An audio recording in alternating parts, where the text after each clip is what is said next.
Good Monday morning to you, 6 a.m., February 12th in the Mile High City. Bill, they should make the day after the Super Bowl a national holiday, my friend. Yeah, they really should. Just so much going on. It got so difficult to stay up so late because you get up so early and overtime. But it was fun. It was fun to watch. Did you enjoy the game, sir?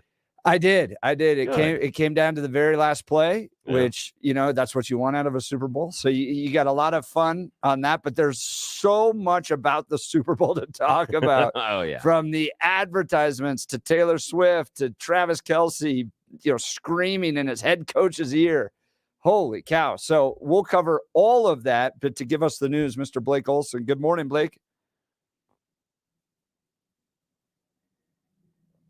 Do we have morning, Blake? Blake's still recovering. No, it should be there connected. I see him. No, it should be there connected. I see him. No, it should be there connected. I see him. No, we're caught in a loop. I see him. Okay, cut that off. I don't know the return on what's going on there. Here, okay, cut that off. I don't know the return on what's going on there. Here, okay, cut that off. I don't know the return on what's going on there. We're getting return from Blake. We're getting return audio. I don't know why. I can't hear from Blake. Audio. I don't know why. Say there it is. Can't hear from audio. Why? We'll get to Blake in just a second. Yeah. We're going to talk to Joshua Sharf in the 8 o'clock hour, get some updates on Israel. If you didn't see the breaking news late last night, Israel was able to rescue 2 hostages from Hamas, which is great. So we'll get an update from Joshua. If you remember, Joshua was picking oranges. He's a Coloradan, went to Israel, Jewish, serve his homeland, picking oranges. And so he's given us updates live from Israel. So we'll have him in the 8 o'clock hour. I also want to hear from you about what you thought about the Super Bowl as it relates to, just about any component. What did you think about the He Gets Us ads? There's a whole lot of debate on my Twitter feeds about those. As you can imagine, I come from the kind of pastoral background, the kind of Christian background, but some people claiming that was outright heresy. Others saying that it was important and necessary and to outreach to skeptics. So a lot of debate on that. And then, my concern that just about every aspect of the Super Bowl, with the exception of the game itself, seems to be driving some type of woke agenda. And here's the kind of background I want to lay on this. So we got Blake back. All right, let's get to Blake Olson in the news. Blake, are you there? Yeah. Hey, Jeff. Thanks a lot. That's what happens sometimes after Super Bowls. Good to talk to you. Good morning. 23 and mostly cloudy in Denver, expecting highs in the low 50s today. The 7-10 5-day forecast is coming up. Our top story, as Jeff and Bill were discussing, the Kansas City Chiefs are officially a dynasty after becoming back-to-back Super Bowl champions. 3 of their last 5 years. The Chiefs defended their title after coming from behind in overtime to beat the 49ers 25-22 in Super Bowl 58 in Las Vegas.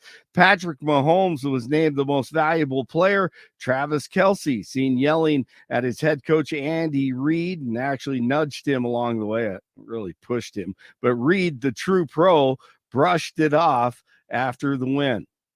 He just wants to be on the field and he wants to play. And so there's nobody I get better than I get him. He's a competitive kid, and he loves to play, and he makes me feel. All right, so the Chiefs win again. The Supreme Court will rule anytime on whether Colorado has the power to remove President Trump from the primary ballot. This question of whether a former president is disqualified for insurrection to be president again is, just say it. It sounds awfully national to me. Does to me as well. Justice Elena Kagan appearing skeptical of Colorado's argument that Trump engaged in insurrection and can be removed from the state primary ballot. A ruling in favor of Trump would stop other states that are attempting to do the same. The Senate is moving forward with a $95 billion aid bill for Ukraine and Israel, but its fate in the House is uncertain. The money, which is for Ukraine's defense against Russia, the Russian invasion, and for Israeli security assistance, passed a Senate procedural vote Sunday with the help of 8 18 Republicans. The King of Jordan will be at the White House today to discuss the precarious situation in the Middle East with President Biden. It's Biden's first meeting with King Abdullah since 3 U.S. soldiers were killed in Jordan in a drone attack carried out by an Iranian-backed militia. All right, since I started a little late, guys, I'm going to give it back to you in just a minute. Jeff and Bill will be back in Lafayette right now, 20 degrees, Lone Tree 21, and in Denver 23. Jeff and Billy continue. Blake Olson, News Talk 710 KNUS.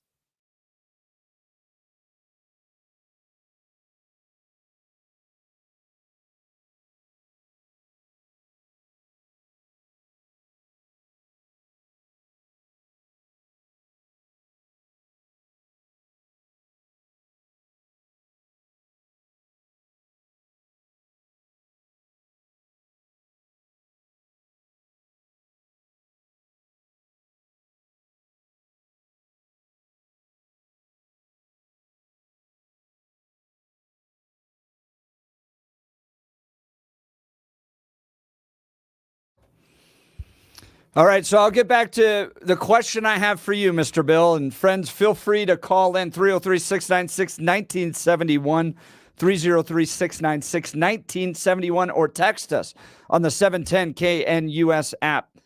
So here's the philosophical challenge I have with where the Super Bowl is these days, okay? The sport itself is pure meritocracy. Right? Pure meritocracy. There's no DEI with who gets to play on the sports field. There's no kind of feel good. Oh, gosh, we're going to give the 49ers another chance because we feel bad for them. That type of thing is purely meritocracy, right? But it feels like everything around the Super Bowl is driven by this kind of woke agenda, right? Advertisements about electric cars, the He Gets Us, ad campaign, a second national anthem that gets played before the actual national anthem. And so the corporate world around the Super Bowl is very woke. The sport itself, what made the whole thing successful is purely based in meritocracy. So do you feel that way watching the Super Bowl? I didn't see a lot of ads that were kind of pro-America. You remember that old Paul Harvey farmer ad? I miss that. I was looking for that the whole time. Instead, you get, it feels like ad after ad after ad that's, about kind of driving this kind of DEI woke agenda. And it creates a weird kind of push and pull throughout the entire day. I don't understand why the advertisers on America's greatest sport wouldn't just dive into this notion of being pro-America and creating ads that celebrate the kind of conservative nature. I mean, let's go back to the Dove soap ad, for instance, right? The reason that the girls aren't in sports anymore is because of, body image, stuff like that. Or these bullying ads that the NFL kept putting through. We're going to stand up against bullying. We're going to stand up. So you have these social agendas driven through ads throughout the entire game, whereas the game itself just purely it's just based on meritocracy. The very best performer wins, period. What'd you think, Bill? What'd you think watching that? I'm curious about the conclusion you're coming to that the advertisements are driving the quote woke agenda. Help me understand that. What do you mean by that? As far as you're seeing the advertisements and instead you want them to reflect more what you would call American conservative values. Yeah. Talk to me. I don't understand what you mean by that. What do you mean by they're driving a woke agenda that the advertisements are doing? Let's go back to Dove, right? Yeah. Like body image issues, bullying issues. I'm going through my whole list here. The He Gets Us, 2 of those ads. One, how about driving Temu, right? 2 ads of Chinese retail companies based out of the Cayman Islands. What I didn't see yesterday were those Paul Harvey farmer ads.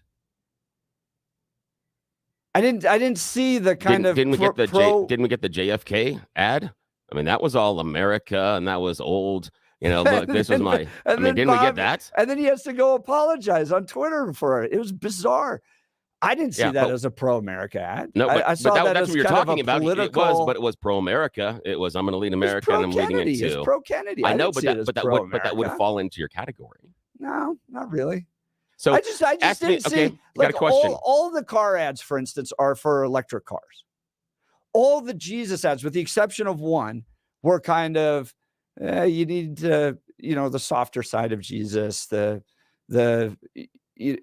questions. Would you be happier if it came back and said Jesus is coming with vengeance and it was fire and brimstone? Would you be happier there? And then also the next question I have is what do you think the purpose of those advertisements is? Yeah. Tell me what the purpose you think is. So I spent quite a bit of time, and we'll get into the He Gets Us ads, because I'd love to hear from you as to whether or not you think those are going to work. 303-696-1971. 303-696-1971. I'm really interested as to whether or not you think those are going to work. And I spent quite a bit of time diving into the He Gets Us ad. So if you missed that, they ran 2 ads, one of foot washing, the other one of kind of being a good neighbor. The foot washing ads dive into, the idea of Jesus washing even his enemies' feet, right? We need to kind of embrace those that we have our differences with. So young serving old, police washing the feet of Black people, popular girl washing the foot of an outcast, cowboy washing the foot of an Indian, a pro-life protester washing the foot of a woman outside of a family planning clinic. And so it really pushed this idea of we need to reach the skeptics. And it did so, from my perspective, in a way that was bashing traditional Jesus followers, that we're different than what you may see or think of people that regularly attend church. Help me understand that. Why do you think that repeated images of people that were washing the feet like Jesus did was a refutation of regular, or what you would consider to be core Christianity? Right. Why would that not be part of the core tenet? What message do you think that is obscuring or fogging? So it focused on the idea that Jesus, like it ends the campaign with Jesus didn't teach hate, he washed feet. And it has a picture of a priest washing the feet of a gay person. It has the picture of a pro-life advocate washing the foot of a woman that's going into a Planned Parenthood or a family planning clinic or something like that. It juxtaposed, the whole feeling of it was the thing you think about Jesus. We're showing you a different side than what you may think the church is like, right? So the church you may have in your mind is probably a hateful place. And so we're going to show you a different side of that, as kind of skeptical. So they become the traditional church-going person. The traditional vision of the church is the foil in the advertisement for the He Gets Us. That's what you saw? That's what you felt? Why? 100%. Really? 100%. Yeah. Really? Yeah. This is what I find. This is what I find interesting. Yeah. I find interesting that during that ad, there was a demonstration of Jesus's grace, a demonstration of him being willing to put himself not first, but last. A demonstration of him putting himself in what would be considered a subservient role, and oftentimes in something that would be uncomfortable. That's what those images were. And I find it interesting that any regular churchgoer would see a reflection of those pictures for Jesus and go, oh my God, they're not doing my religion justice, that they're not reflecting what is at the core of my belief system. And I'm sorry, but if you look at those images and you see Jesus washing feet and you're like, oh my gosh, that is a refutation of the core of what my church believes, I think maybe your church needs to go back to the drawing board and read the book again, because I think you've missed the plot. You've missed the message that Jesus had. Jesus didn't come here to rain down fire and brimstone. You think if Jesus wanted to overturn Rome, he couldn't? Yes, he could have. Yeah. If he was coming here to change the world that way, through fire, through might, because he was powerful enough, he could have. He didn't. And he will. He didn't. Hang on a second. That's not the message. The message is that he didn't. He had the opportunity. That's why the Pharisees came after him. That's why he was pushed outside, because his message was that of love and acceptance. No. And yes, it was. That was not why he was pushed outside. Yes, it was. No, it The wasn't. Pharisees, yes, it was. He was pushed outside. Yes, he was pushed because his love, it was love and acceptance. He wasn't doing what the Pharisees wanted. He wasn't comporting to what the organized religion was at that point. He was not killed because he was a hippie. No. That's Wait. Hang on a sec. thing. Wait. Stop. I didn't say that he was killed because he was a hippie. I said he was pushed outside. That's different. He was not pulled into and folded into what was the traditional Jewish church at the time because of his teachings. He was considered in part to be a heretic based on the teachings. He came in and said, the book that you have founded this religion on, I am pushing reset on it. They didn't want him in the religion. I didn't talk about killing. I'm talking to you about why he was not folded into the church of which his father and mother were a part of and which he was a part of growing up. That's why he was pushed out. I said nothing about killing. You jumped to that conclusion with all fairness. I said nothing about that. It's not what I'm talking about. I'm talking about his message. And his core message was not one of violence, of might, and that's what that message was. And the other thing I would say is, I don't think that any ad, if an ad for church, if an ad for religion, if an ad for Christianity is talking to the believers, you don't understand the purpose of the advertisement. Mm-hmm. If you're not trying to get more people inside the tent, you're wasting your money. And that's what that ad was designed to do. It was designed to get more people inside the tent. So the fair critique, in my opinion. Oh, we've already got calls. Great. We'll jump to Tony. I'll get to in it. just a second.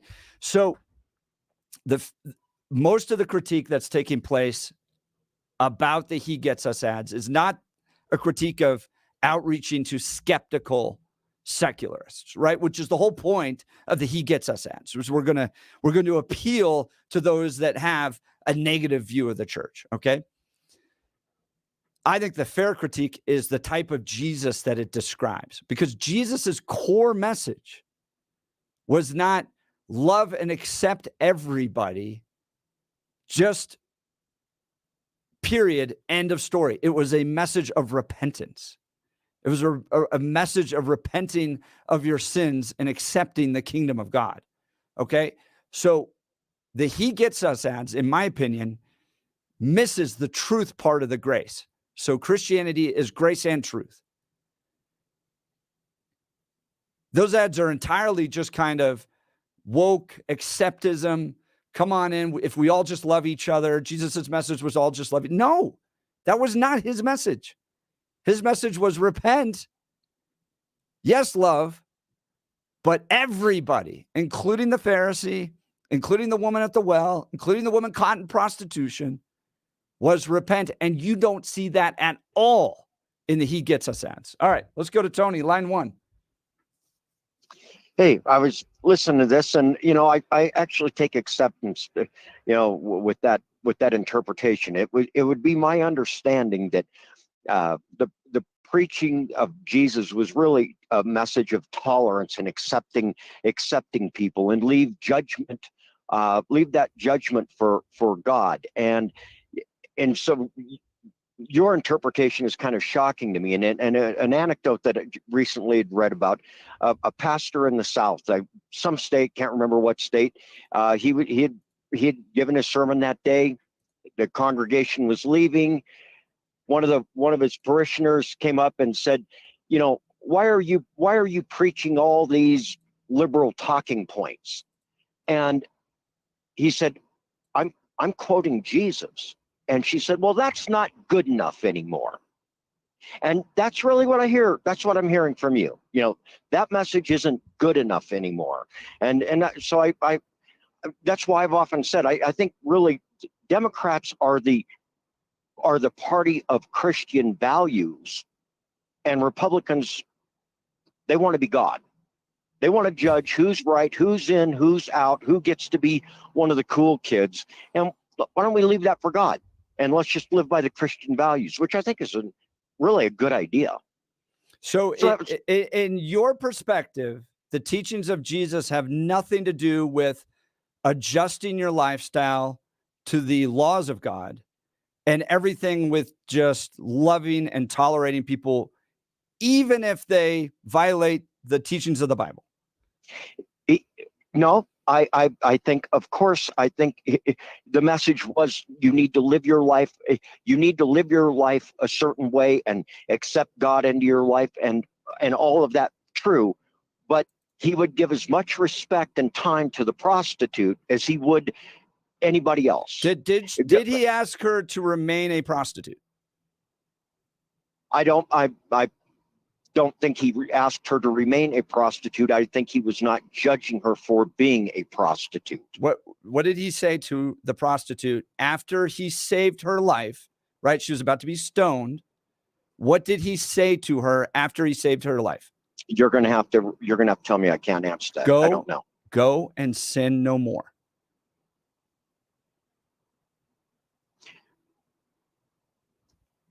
So he's saying you need to change your life. And Right. that was his counsel to her. No, not saying that would be consistent with my evaluation of his message, but he's not condemning her for what her life was. It was an acceptance and a tolerance. Help those that have less. Help those that are needy.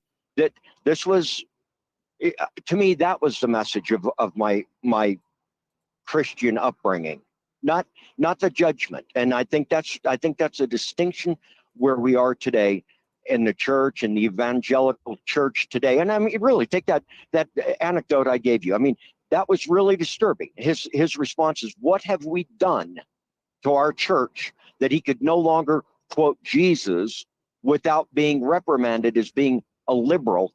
And I think it was Alabama. I can't, not 100% sure, but a southern state.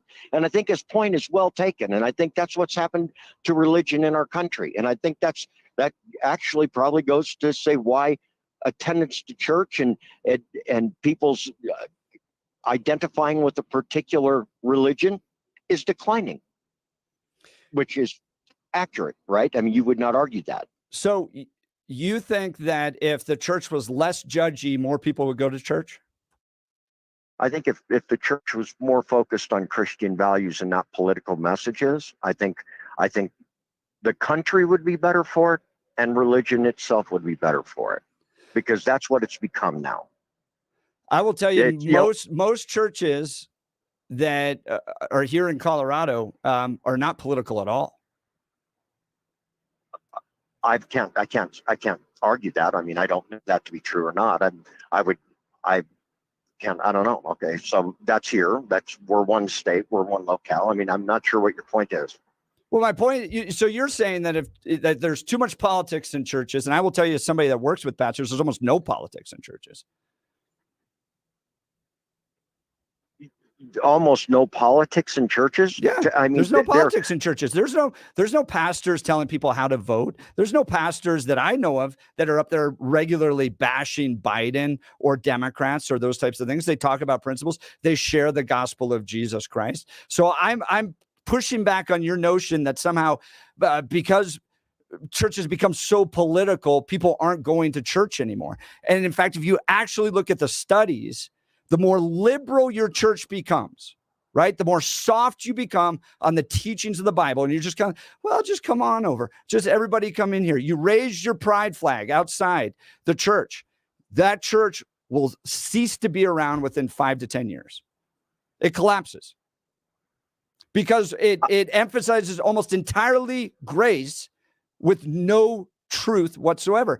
And that's not how Jesus ran his ministry at all. He came in the fullness of grace and truth. And so if he's dealing with somebody like a prostitute, did he pick up a rock to stone her like the Pharisees? No. But did he allow her to just continue in that lifestyle? No.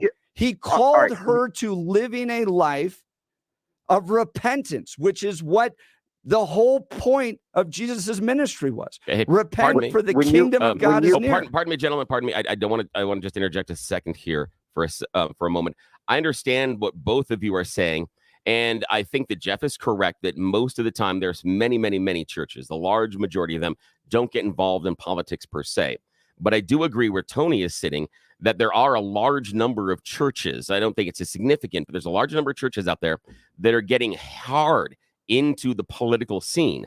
And there is a delineation point that is happening between Trump supporters and regular Christians, where if your pastor, if your church isn't enough pro-Trump, that they're not enough pro-Christian. And here's an example I'll give you. This is the Reverend Bill Cook. He's a huge Trump supporter and is cited often by Trump supporters as a guy who is very godly. And this is something that he said recently. We're gonna warn.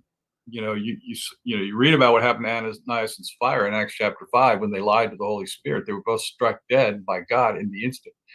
And we're going to bring that story to bear on everyone who's involved in election fraud. We're going to be saying to them, beware when you do this, because you might just find yourself standing before God a lot sooner than you thought. And it's not going to be a happy time. No, when you do. So yeah. So he's Yeah, intimating that God is going to strike down people that are guilty of election fraud. That's and he's calling bad it interpretation of that scripture. I will tell you, as somebody who studied hermeneutics, that you would get a bad grade in seminary. You would, but what I'm saying is that Tony's point is true, that there are a lot of pastors that are out there. And again, I will correct myself. I should not say a lot. There's a portion that is incorrect. That's not fair. It is a portion of pastors out there, but in some places they have an outside voice. Specifically in the MAGA world, they have an outsized voice as far as what they believe God is doing. And there is, the one woman that says pastor, she's got a lot of problems. We can go through a series of others that I can pull up that are looking for vengeance on Democrats, that are talking for all these Democrats to die. They're absolutely involved in thinking that God is going to be involved in our politics per se by taking out their enemies.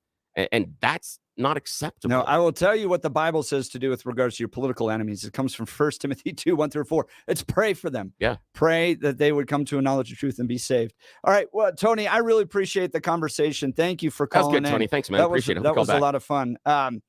Friends, I would love to hear from you about not only the He Gets Us ads and whether or not you think that those are going to work, because that's the key thing.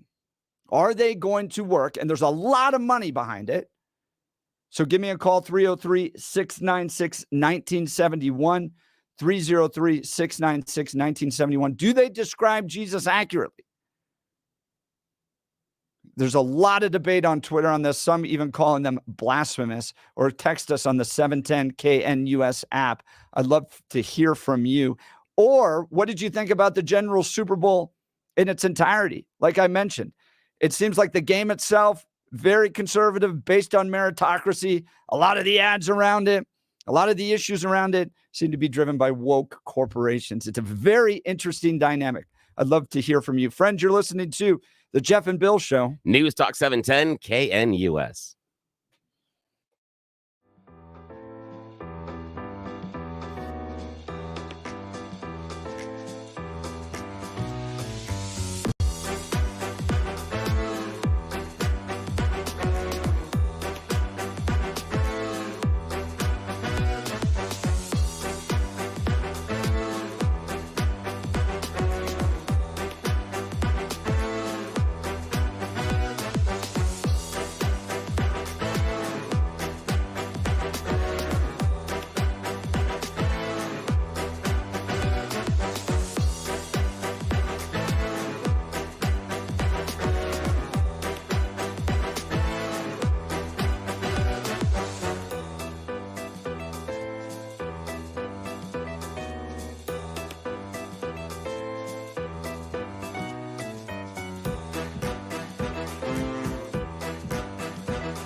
We're back with the Jeff and Bill show, talking, as you can imagine, all things Super Bowl. What'd you think of it? I liked Reba McEntire for the choice of the national anthem.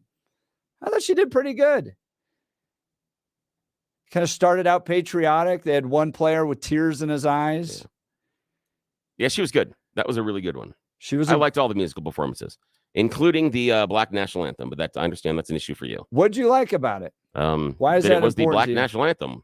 Why does it matter? I mean, again, Why don't we have one national anthem? Didn't we do America the Beautiful right before the Star Spangled Yeah. Banner? Yeah. But Why we do two? But we don't call that the national anthem. No. But why do we do two songs then? If we only should play the national anthem, why do we do the American Beautiful? But that's not what I said. I asked, No. why do we have more than one national anthem? No, but you understand why. It's not. It wasn't viewed as the national anthem. Did they make everybody stop? Did they bring out the flag? Did they make everybody put their hand to their heart? Were the teams out there? Was it? Here's the idea: for it to be two national anthems, were both songs treated the same? No, but I wonder Okay, thank you. why would they call Thank it a you. national anthem though? Why go- would they call it a Black national anthem? Go And look at the history. why don't- I go- know what the history Okay, of it is. then that answers the question. If you know the history of the song, then it answers the question. And again, it is important to a portion of the audience, a large portion of the audience. And so they played it. Two songs, not right before. One song before. So they played they did the Black National Anthem, had another song, With and Post then the Malone. national anthem, and somehow people lost their mind. What is wrong? I mean, you understand that Blake Shelton and Gwen Stefani performed earlier in the day. Right. They weren't doing a national anthem. Are people mad about that? No. Just because someone came out and performed this song, a song that is important It's not to the a larger performance of a sanction. song. It's the Yes, it is. notion that it's a second national anthem. It's no. And that's, if we guess do it what? for them, why don't we just do it for all these different Guess groups? what? Why don't we Guess have what? 15 little national anthems? You know what's before really the funny? national anthem? The only people I hear saying this is a second national anthem is a bunch of cranky white people. No, 9 News. Yes. I'm looking at it right now. Andre Yes. Day performs Black national anthem Yes. at Super Bowl Yes. 2024. Are they complaining about it? Did they say why no, do we but have you two? just said the only Yes. people calling it another national anthem are cranky I said white people. complaining about it. The only people complaining about it are the cranky white people. It's the only people. It's another song. I don't understand why playing it before America. This is the idea. We played America Beautiful right before, and then go, oh, why do we have two national anthems? Why are we playing two songs? You're just mad because that song. Get over it. It's important to a larger group of a population. That's fine. Is that why? Just like- why we do it? Yes. It's important to them. So yes. if you end up with another group of people that feel like a song is really important to them, we're going to play that as well. If it has the same cultural significance, yes. Why wouldn't you? What's wrong with just having one national anthem? No one said we don't. That's your conclusion. I'm looking at every headline calls it the Black national anthem. Okay. Why don't we have one national anthem? We do have one American national anthem. The Black national anthem is there for cultural significance, and it has a name. If the name gets you mad, should we call it the most fabulous Black anthem ever? I mean, would that make you happier? If we just change the name, is the issue semantics? Is what you're mad about semantics? No, Then what are you mad my about? frustration What are you mad about? is we're rejecting and moving away from e pluribus unum. How? Out of many, one. How? Because we're giving multiple national anthems. No, we're not. Yes, We're we playing. are. We We're played playing a two. song. No, we are playing a song that is culturally significant to a portion of the population, and this is important. Not treating it the same way as our national anthem. If we do the same presentation for both songs, you have an argument. Until then, with respect, you're being a cranky white person. And my advice to you is get over it. Why- Stop making an issue because it's not really an issue. It's only an issue to cranky white people. Why don't we Get over have it. multiple ones? Again, I answered that question. Because one If it group is more becomes- significant than the other if- group? Why if don't it- we have if it songs becomes- representing Asians? Why don't we have songs representing Indians? Why don't we have other songs like that? Why don't we That have song- 15 different songs? That song is culturally significant to the portion that is a large portion of the population and fans of it. If you want to suggest another song that we can play before that song and earlier in the day that would be culturally significant to any other group, please, I'm open to hear it. I just don't understand why we have to be mad about it. The fact that 20 minutes before the game kicks off, that we Right. play a bunch of songs that may or may not be culturally significant to a bunch of people in the stands, I don't care. Why is that an issue? Why do we bother about that? I thought we were there for necessarily the Super Bowl game and everything else. All the pomp and circumstance before, who cares? I don't care. I don't care if they come out and do hand jive for 30 minutes or have the Shauna Na's back and okay, fine. Again, it's important to them. Let them do it. Why are you mad about a song that, again, wasn't given the same presentation or significance as the national anthem? Nobody stood there and had the teams on the field. We didn't bring out the color guard. We did not give it the same respect, and we didn't put it in the same. So you're just mad at the name. You're mad at the name. And my advice is get over it. No, I'm frustrated that we're now moving. We're continuing to divide. No, we're not. Yes, we're continuing to divide. The only reason you're just mad because you saw another song and you're like, I'm mad at the name. It's not division. You're the one that's mad about the divide. Everybody else. I am mad about the divide. And guess what? I think we are plurimus unum. I think we're out of many one. We don't have almost anything left in this country with respect, that unifies us. With respect, that is mighty white of you. And let me tell you why. Let me give you the perspective. The perspective of a person that grew up with black skin in this country, and now there is a song that is culturally significant to that community that is played before the Super Bowl, is welcoming them. That is the e pluribus unum. That is becoming one. That is their country recognizing. Hang on, no, let me finish. It is their country recognizing them being important culturally and being important. That's it. And taking a song that is important to them and bringing it and giving it a prominent space, not placing it on the same level as the national anthem, but giving it significance. That is creating many in one. That is exactly it. No, that's the idea. Because why not continue to do that with other songs and other cultures and other communities? Again, because if you believe, Bill, if you believe that the only way we welcome people is to create other opportunities for their songs to be sung, then why not continue to do that for lots of other cultures? If you have a list of songs, I'm open to them. What are they? I don't know. We have to ask the Asians or the Indians or anybody else that feels like they need to have a song sung at the national anthem in order to feel like they are part of America and part of football. I don't know. I just think we're on that path of continuing to divide. Maybe, just maybe it's because up until 60 years ago, the vast majority of them were still living under segregation.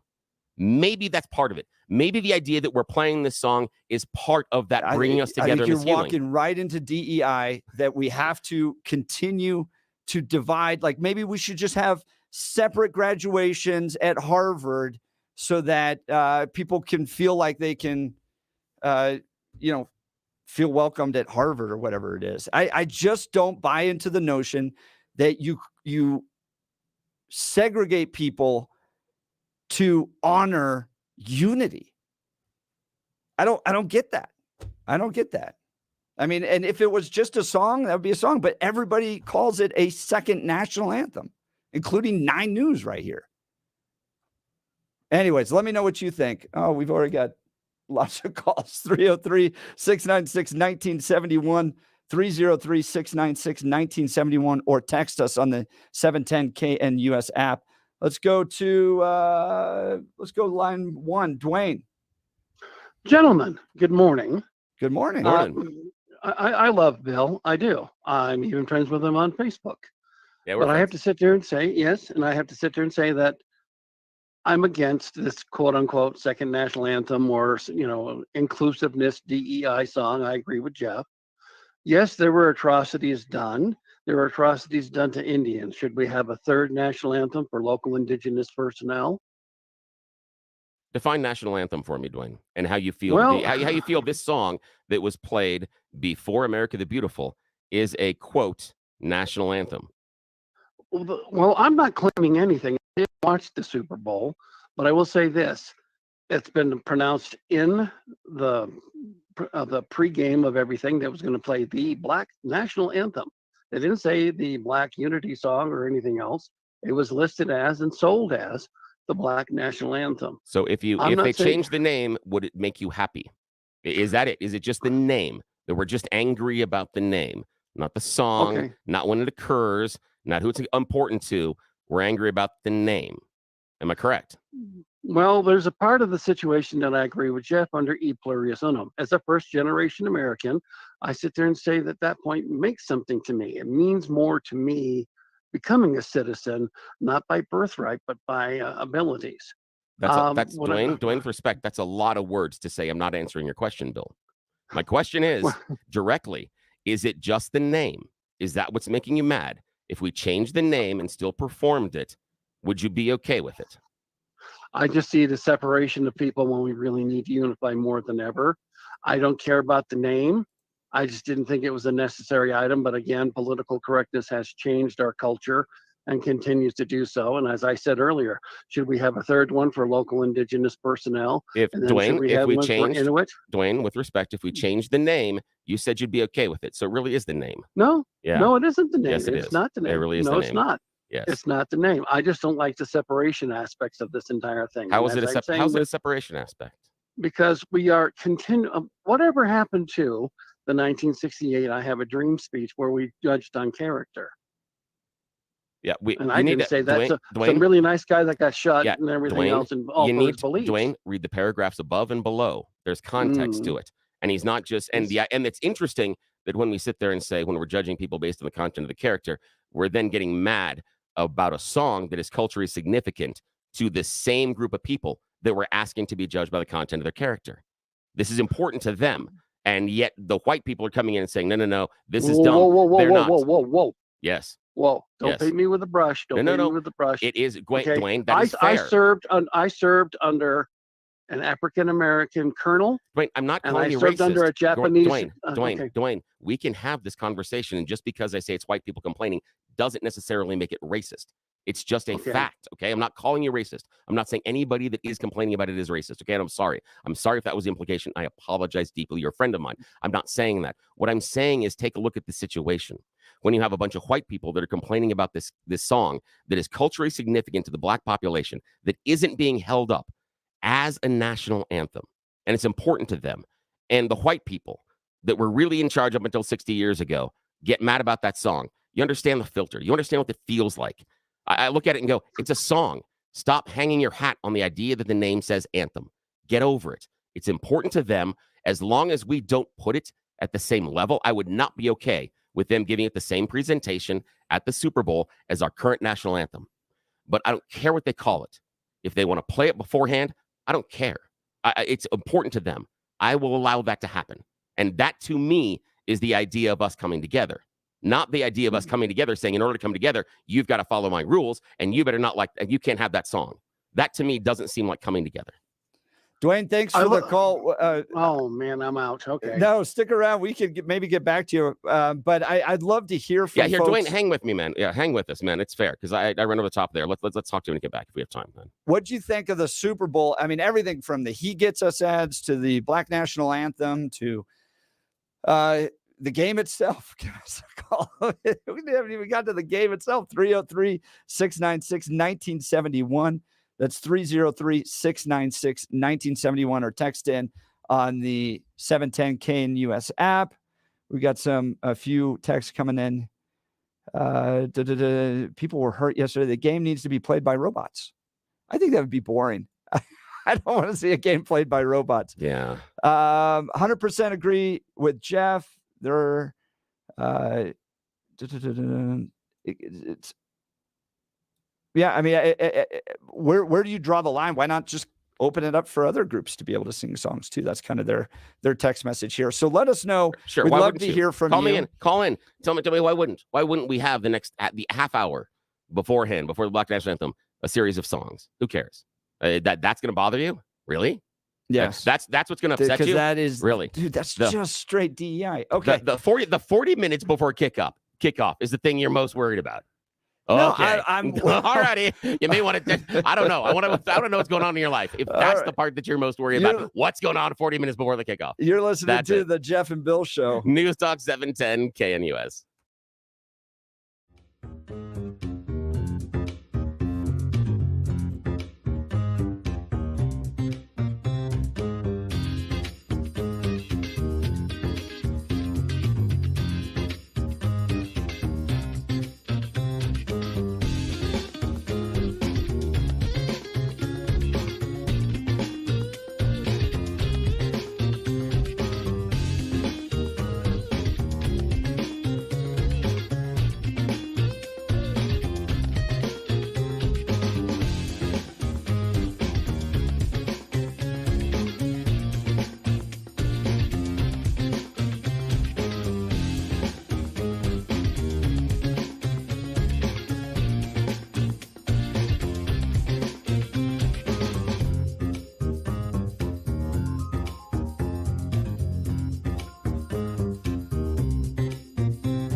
Text messages pouring in on that discussion.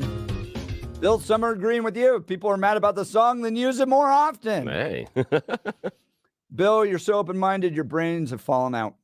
I will choose to take that as a compliment. Black America. I appreciate that, though. Black Americans are Americans, full stop. They love God and country. They love our national anthem. We don't need that. Black people don't need to have their own national anthem.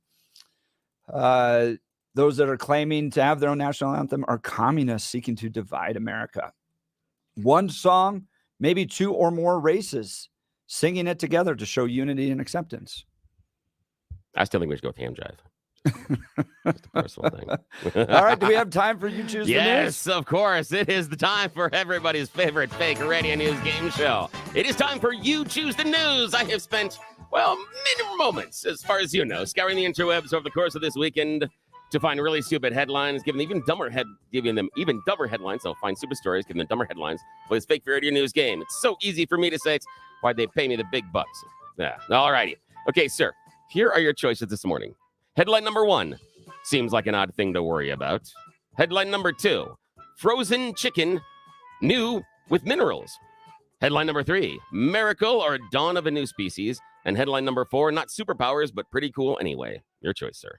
Not superpowers. Not superpowers, but pretty cool anyway. The science hippies are studying the mutant wolves that roam around the streets of Chernobyl. That's the former nuclear power plant that was a nuclear disaster. Yes. It turns out the mutant wolves don't necessarily have superpowers. However, they are immune to cancer.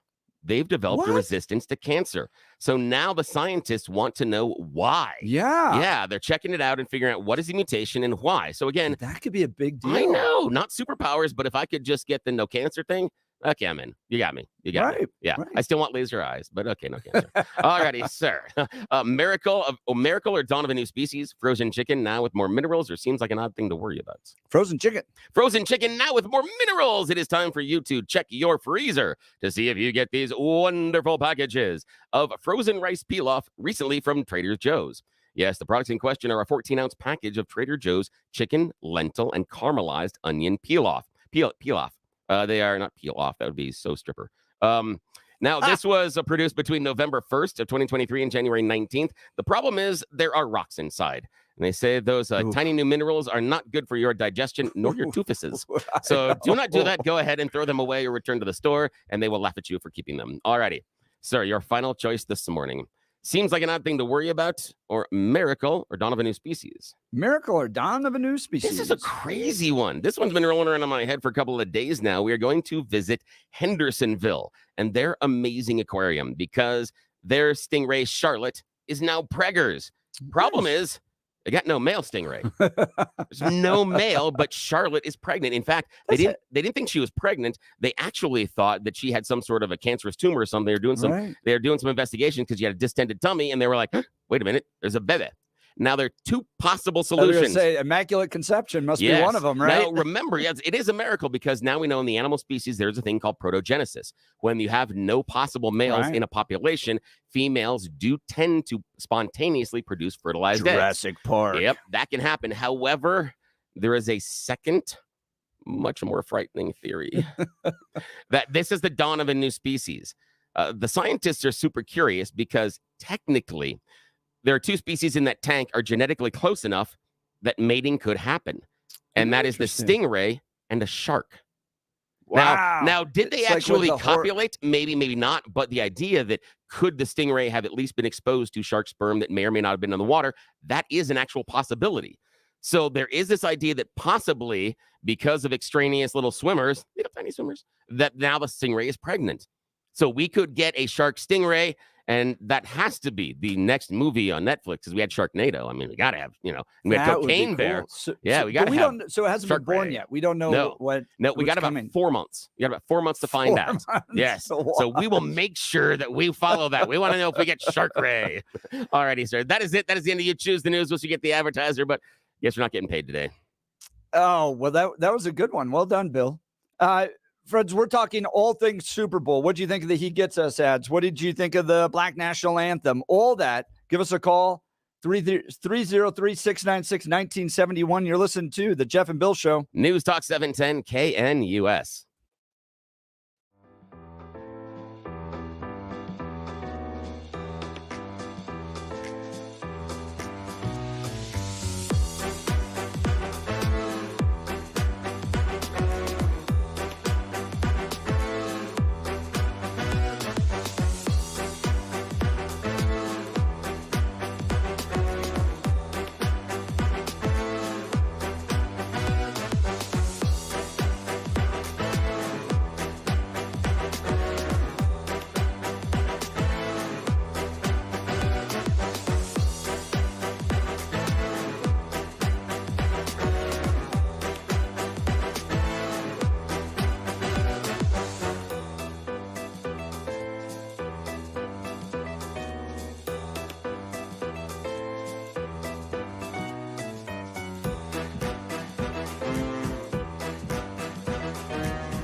Good morning, 7 a.m. in the Mile High City on Monday, February 12th. The day after the Super Bowl, we're all still recovering. Wild. God, that was up late. That's not good. It was fun. I think that was the second Super Bowl ever to go to overtime. Yeah. Right? And the drama and the final drives. And Yeah. it- Do you remember I the mean, do you remember the first one? no. It was the Patriots Falcons. Where the Patriots came back Oh, and yeah, stomped the yeah. Falcons. That Yeah, big that's one. the first one. Yeah. So we had a running thing with our kids, and we'll get to the news in just a second. Yeah, but we always play Madden, the two teams that play Yeah. each other. I saw it right? on social media yesterday. Tell me And- more now. I know it's a tournament. Explain It's the tournament more to of us. a game. Okay. I How was does it probably work? wrong to do Yeah, say share tournament. with but- us. I'm curious. So I've got three boys who all love Madden, right? Yeah, We don't get course. into the kind of violent games. They love the sports games. So we were playing Madden, and we always play the game before. And I often joke with my kids, I did not major in philosophy in college. I majored in Madden in Yeah. college. So I got a degree that says Yeah. philosophy and religious studies, but actually majored in Madden. So we played, and for the past 3 years, we've been able to mimic the actual results of the game. Wow. At least when it comes to the winner. Except for last night, San Francisco on our little game beat the Chiefs, but in real life, Oh, the Chiefs won. interesting. So I guess what How cool is that, Who though? knows? I It's bet fun. your boys get really excited They coming do. into the Super Bowl. That's a do. neat thing to do. And that's wonderful. it is. How cool. It is. I got great boys. All right, let's go to Blake Olson with the news. That's awesome. Love that story. 25 and mostly cloudy in Denver. Jeff and Bill expecting highs in the low 50s. The 7-10 5-day forecast is coming up. Our top story, the Kansas City Chiefs are officially a dynasty after becoming back-to-back Super Bowl champions. The Chiefs defended their title after coming from behind in overtime to beat the Niners 25-22 in Super Bowl 58 in Las Vegas. Patrick Mahomes named most valuable player for the third time in his career after finishing the game with 333 yards, 2 touchdowns, and a pick. Kyle Shanahan, Colorado's own, and San Francisco have now lost each of their last 3 Super Bowl appearances. No regrets with our team. I thought our guys played so hard today. Not everything was perfect by no means, but I'm going to lose with a group of guys. It's do with those guys anytime. And we'll take some time. We'll get over this and come back next year.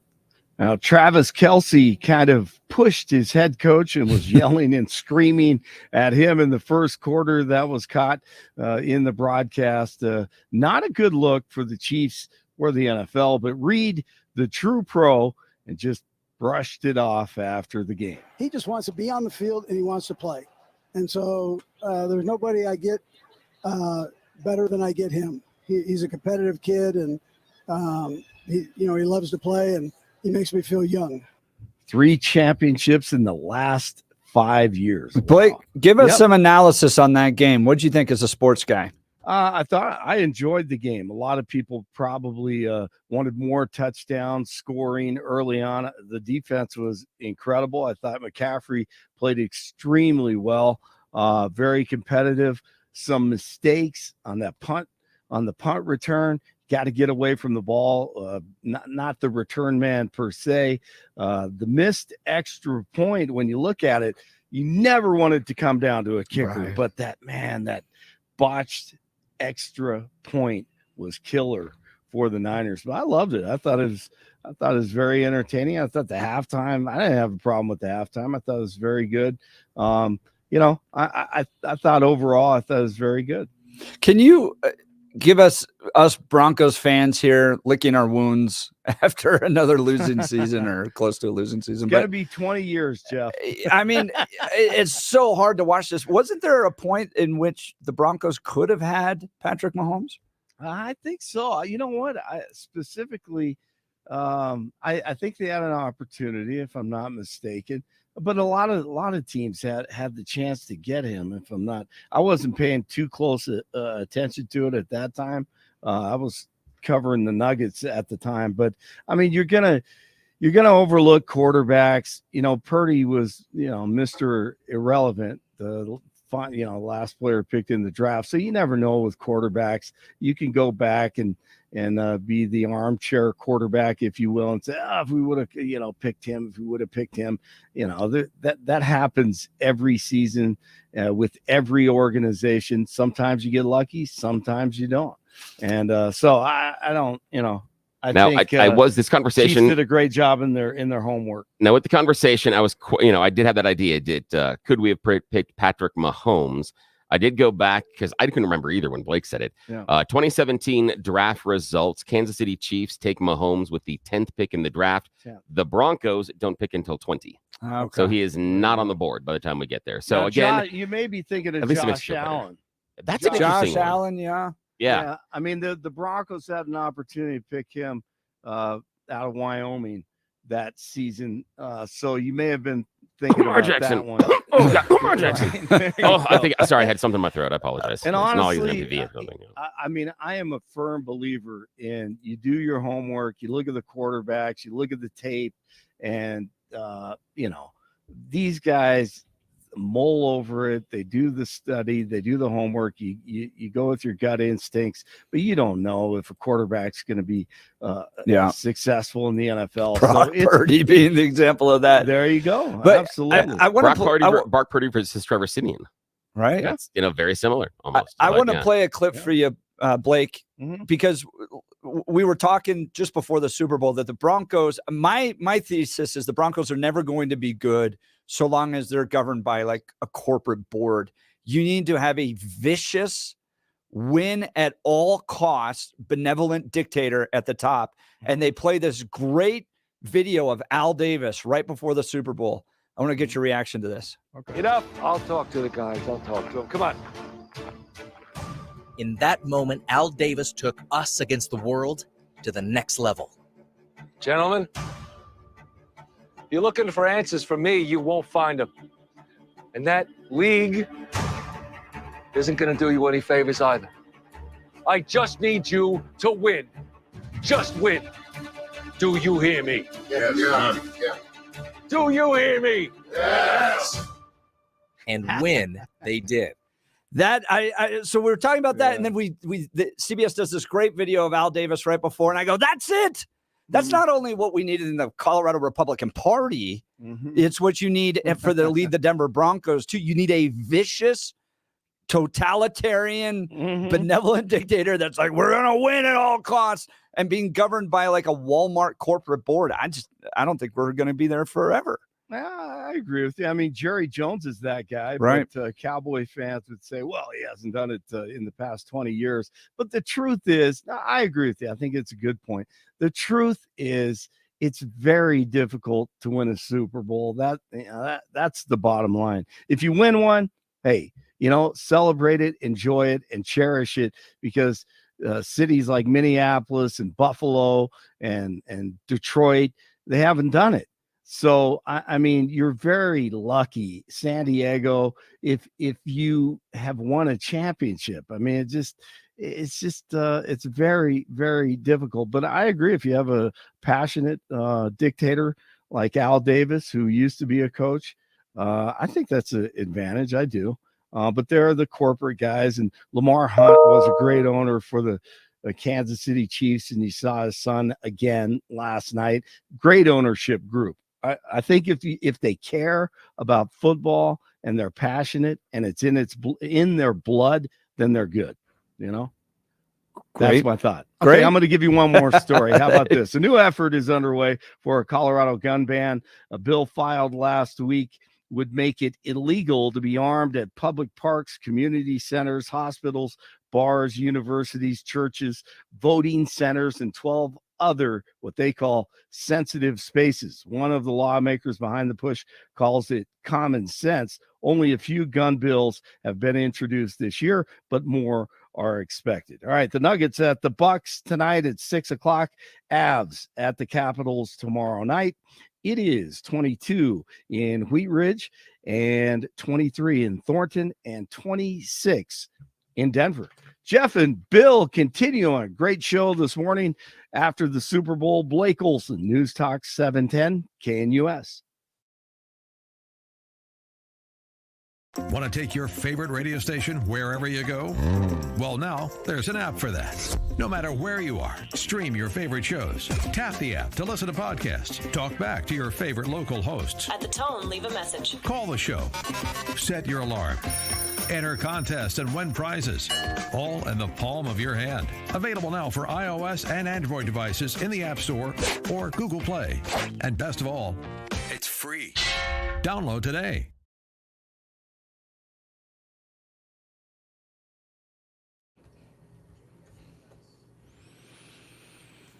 What'd you think of the Usher halftime show there, Bill?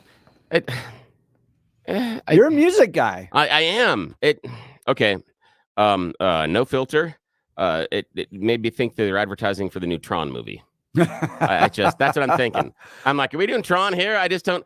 I was impressed with the roller skating skills. I couldn't believe he did pretty well. I mean, Usher, as far as a performer, is fantastic. I questioned putting him there only because of, again, this is weirdly enough, relevance. I think there were other people that did things. He just recently dropped an album, which is for me. I really need someone that's like 6 months or so I know some of the new songs you can come out. That's kind of what I'm looking at. He's got the hits. I mean, the one that he did, of course, with Lil Jon and Ludacris. Right. I mean, you knew it was going to happen. Yeah, Alicia Keys, that was nice, but again, it was an okay performance. And Alicia. Ooh, I mean, the beginning, her voice wasn't warmed up. I was really concerned about that. Yeah, her voice. Yeah, her voice. I'm like, ooh, she's not where she needs to be in the tones, and it was a little struggle. And about third line in, she starts. It warms, and so she's able to have more of the depth of what she can do as far as delivery. It was okay. The roller skating was neat. CeeLo Green's still a weirdo, and I appreciate that of CeeLo Green. I mean, that's what you're gonna get, and I appreciate that out of him. He was on brand. But for me, it's almost become it's so much of a spectacle. It's not a spectacle, and that's where I think we are. Is everybody's trying to do more and bigger, and I think there needs to be somewhat of a revamp. But I'm not certain that it's always the best, because sometimes when they try to do those magical things. Let's jump in our time machine for a sec back to 1989. And do you remember what they did in 1989 for the Super Bowl halftime show? That was 8. It was you probably were watching though. Yeah, that was what it was. Bebop Bamboozled in 3D. That was the halftime show. And I have no idea what you're talking about. Exactly. And it is just as awful as it sounds. They brought out Elvis Presto, an Elvis impersonator that was going to do magic tricks, because there was an Elvis show that was on Broadway that was big. So they brought some of the dancers over that are actually former Solid Gold dancers. Shout out to my 80s babies out there. And they're doing the dance. And Elvis is supposed to do some magic tricks. Now, at the very end, this was the payoff. And this is why you might have been involved. Coca-Cola had spent millions distributing 3D glasses. And at the end, we were all supposed to put the 3D glasses on. And in 3D, in the magic of our living rooms, we were supposed to witness an amazing 3D magic trick. And it sucked because it's the 80s and it's 3D on your television. It was awful. It's one of the worst of all time. So I want them to kind of think about revamping it and reimagining it. But I'm afraid that's what the people in the room are going to get us. I think if you saw a few of these videos before the beginning of the Super Bowl, but very first Super Bowl in Vegas, right? Why not go total crooners and really hype up the kind of legendary shows that have been everyone from who's I mean, you could do Dean Martin to Sinatra. Adele's out there. Sinatra's out there. Yeah, I mean, you've got U2 that's playing there. There are a lot of people in residence. I really like where your head is on that one, Jeff, because you could do some impersonators early on. You could bring out in Mr. Las Vegas. You could do some things about who's there. And then you can go into the current residencies and use it almost as an advertisement. How cool would it be to say, in Vegas right now, here are the performers that are coming out. And you've got Adele that does one, and then U2 does one, and you're rolling through the people. See what I did there with Adele and the rolling beat?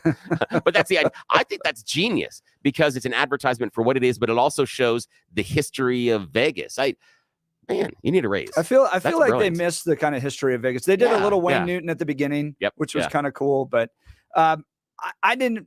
I like the Usher. It went to the early kind of 2000s, but the social conservative in me, you're going to get this complaint. The dancing poles at the end, where you're just like, come on, guys, family show. The dancing poles. it was fine up until then. That was the critique I had. Super Bowl ad, one of them was political. Only one. Yeah. Let's play it. I'd love to get your thoughts on this. 303-696-1971. 303-696-1971. Kennedy's PAC. So not affiliated directly with Kennedy because he ends up apologizing for this ad. Here's the ad. Kennedy, Kennedy, Kennedy, Kennedy, Kennedy, Kennedy, Kennedy, Kennedy, Kennedy, Kennedy, Kennedy, Kennedy, Kennedy, Kennedy, Kennedy, Kennedy, Kennedy. Do you want a man for president who's seasoned through and through? A man who's old enough to know and young enough to do? Well, it's up to you, it's up to you, it's strictly up to you. American Value 2024 is responsible for the content of this advertisement. If that ad sounds like it's 70 years old, it's because they used a lot of the content from his uncle's presidential run. So when John F. Kennedy ran, and so you get this kind of nostalgic feel. My wife commented to me that she liked it because it kind of, and my wife's very conservative, but she liked the kind of feel, the nostalgia that came from it. But you kind of have these old clips from the 60s, but they've, instead of John F. Kennedy's face, they have Robert F. Kennedy's face.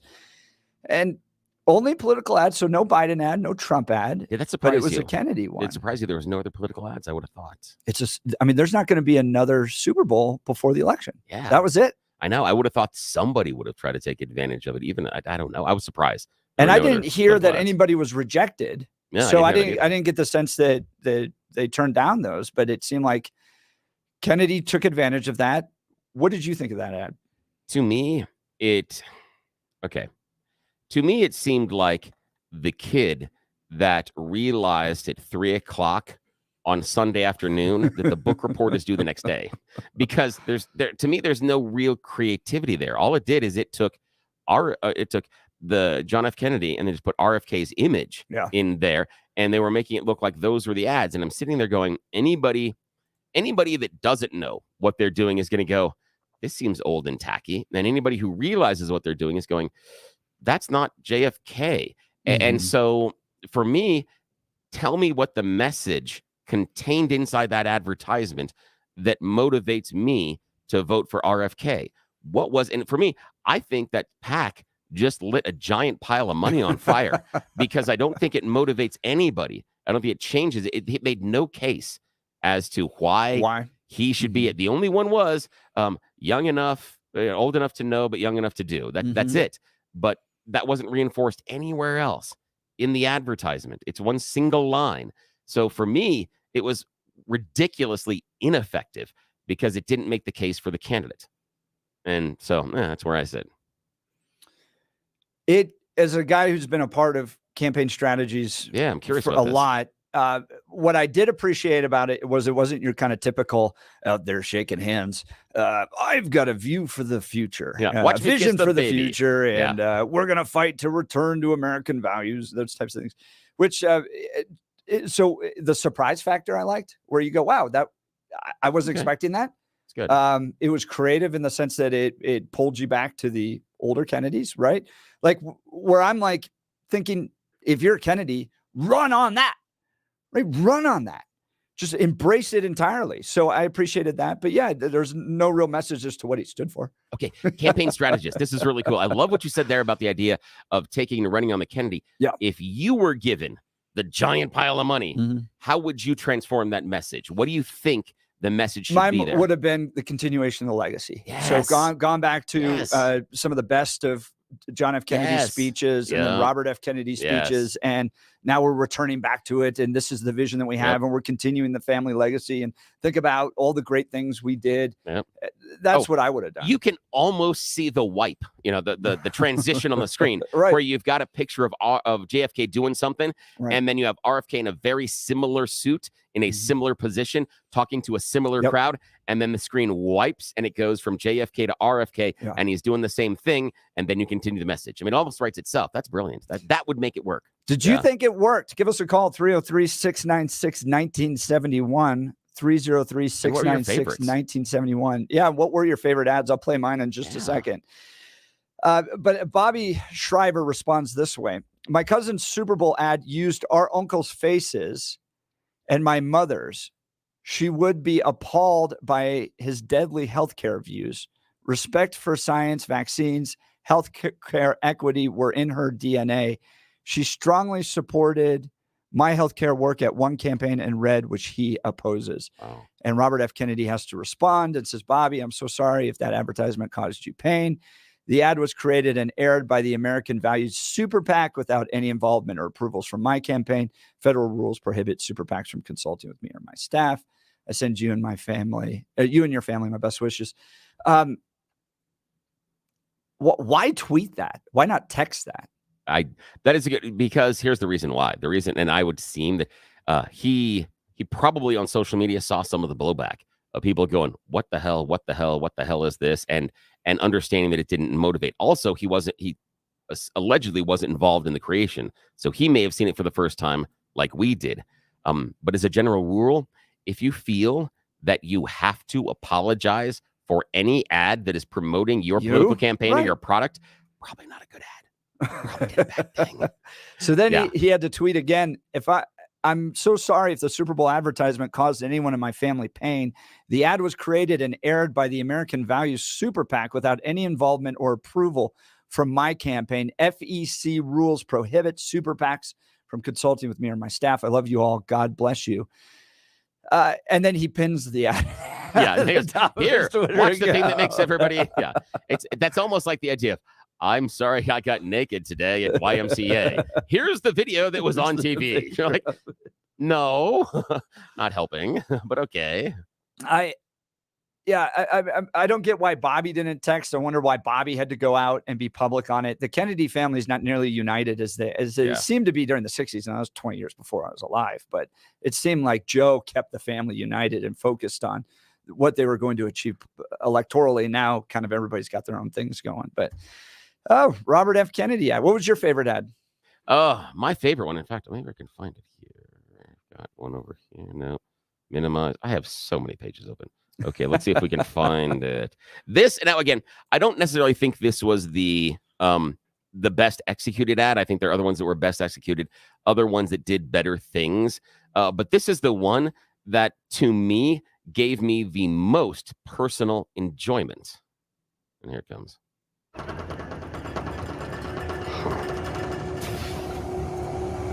Wait for it. Are you the Bud Light genie? Yeah. So we get wishes? It's my thing. Give me 80s metal hair. Yes.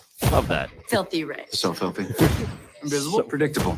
Giant bicep. Big one. And just one arm. Sweet ride. They go to the club. Now they're inside. What's next? Bud Lights? Not free buds. I wish Peyton Manning was my best friend. And there's Peyton. How we doing? Hey. How you doing? Oh, Post Malone. Hey. Post Malone. And then this one here. I'm a genie. Gemini. Doesn't get it. Nope. And this line here is I wish I was at that fight. Look at the fight. He's gonna need another bicep. House party. Definitely. Let's go. And this line here. For a T-Rex. Guilty. Who was for T-Rex? Let's go to Super Bowl 58. Now we're talking. It made me giggle. It's not going to necessarily, I don't think it's going to necessarily move the needle, anything else.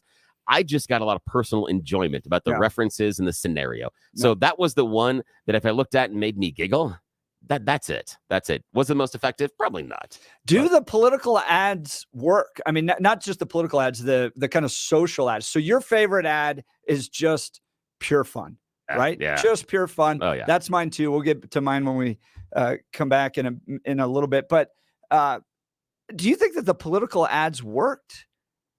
Well, or the social ads? So for instance, Dove goes after kind of women's figures. Yeah. Both car ads are for electric cars. So Kia and BMW get into that. NFL does 2 bullying ads.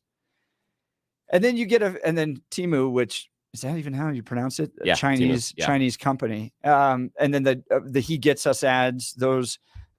And then you have just a handful of just pure fun ads. Yeah. Now here's a question I've got. I'm questioning the idea that you're defining those ads as political? Yeah, That's the or at question least I have. social. Yeah, so Social, give us a driving call. agenda. 303-696-1971. Are those political ads? What was your favorite? What one made you mad? Can you believe Wednesday's Valentine's Day? You really? You had to do that. Okay, I know. I'm gonna sit over Stop, here and I gotta hard start making a stop. list because now you're freaking me out. I got a problem here, and Yep. maybe I'm gonna listen to what you're gonna get us because Yeah. I might have to do that for my Guys, wife. we got the solution for you. It's hard to believe, but Wednesday is Valentine's Day, and you need to get a gift for your wife or sweetheart. This is what I got, Nicole.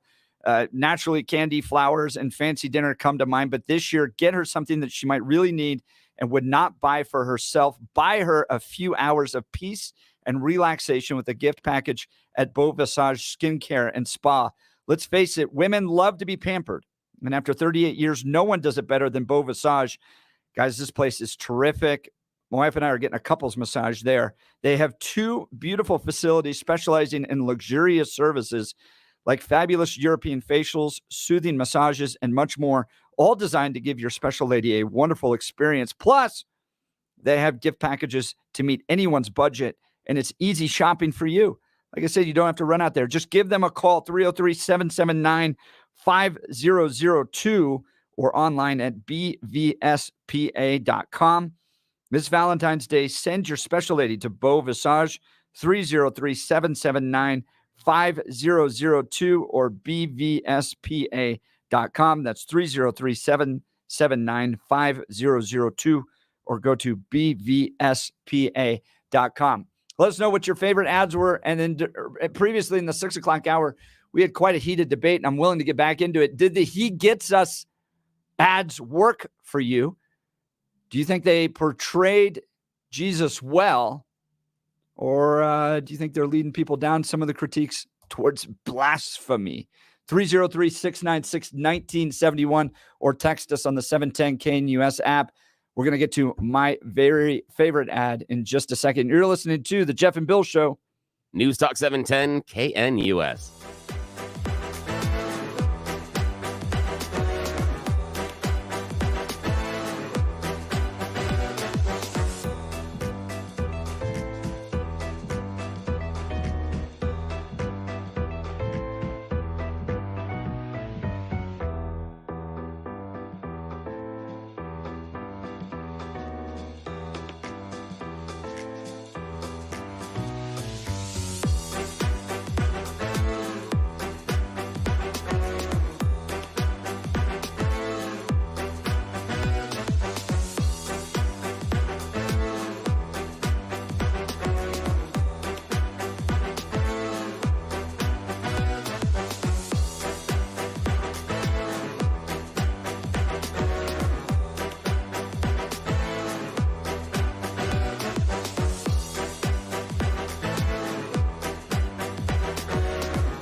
Welcome back. We were talking a lot of things Super Bowl yesterday. I hope you had a lot of fun watching that game. Goes down overtime win for the Kansas City Chiefs. Well, a lot of discussion over the ads. Were they too woke? My argument is they absolutely were too woke. By the way, Bill, my question to you on the Bud Light commercial, which was your favorite, was why was there no Dylan Mulvaney in that advertisement? Because they are trying to change the appearance. And even Donald Trump says that we should embrace the Bud. He said that we should not be angry. But why not have Dylan? Because of the backlash. And again, with the idea that Dylan Mulvaney was not an ad campaign by Budweiser at all. Yeah, but it doesn't matter though. It was why a social didn't media. they put him in there? I don't know. They wouldn't. Why would it fit in the narrative? They want to use it as a narrative, and because there would be a portion of the audience that would get mad about it again. Because I think these social justice ads are falling flat. Well, here's the thing, though, is if you think that all these ads are tilted towards social justice, then why didn't they put Dylan Mulvaney in? If you think that is the goal, that these ads are going to be doing social justice, then why isn't he there? I think if this was 6-9 months ago before the backlash from conservatives on that, then I think they might have. I mean, here you have Dove's ads about women's body types. You have the He Gets Us ads. You have the car ads about electric cars. Why not sell? This goes back to my earlier argument in the 6 o'clock hour. Why not sell gas guzzling diesel trucks during the Super Bowl? Why are the 2 car ads? I guess there was one about Toyota. I guess there was 3 on there. But why were 2 of them all about electric cars? What percentage of the audience watching the Super Bowl is going to be buying large diesel trucks? I bet more than BMW electric cars. Wait, large? I mean, when we're talking large, I mean, are you talking? Are you big ones? Like big no. lifted tires. Hang on a second. How big? Because again, the Ford F-150 is the #1 selling car in America. No ad there. I know, but guess what? You don't have to advertise for your top seller. The theory behind advertising is to move product that will either improve your revenue or improve your market share. The reason we had EV car commercials is because that's the growth area. For the first time ever, Tesla is feeling the heat. There is significant growth available inside of the EVs, and here's why. We already have a healthy internal combustion engine market. We have a baby EV market. They're trying to find the space inside that EV. In fact, Kia and Hyundai are going hard into that space. They want to own it. They want to push Tesla out of it. I was not surprised at all to see Kia. BMW, interesting choice, but that's the super luxury vehicle. Mm-hmm. And so that's the reason the Christopher Walken was in there, is they're trying to push that super luxury idea of, oh my gosh, look at all the technology. It's more the idea of the status and the forward thinking than, hey, you need to go electric. That's the reason electric vehicles are there, is because that's the market segment growth. For the first time ever, Tesla cut prices this year. Never do that. There's a challenge inside the market. The car dealer owners that I talk to that are personal friends say that EV is a dead stick. It's hybrids. Right now, and that's a reason. That's because of the functionality of the marketplace. But EVs will get there, and it has zero to do with government subsidies and everything else. It has to do with one thing, and if you think about it a little bit, it'll come to you. The one thing? Yeah, the one thing that prevents EVs from being widely adopted by most of the major population. Because it takes forever to charge them. No, that's part of it. Where are the charging stations? Yeah. That's the problem. Here's the idea. So just wrap your mind around this.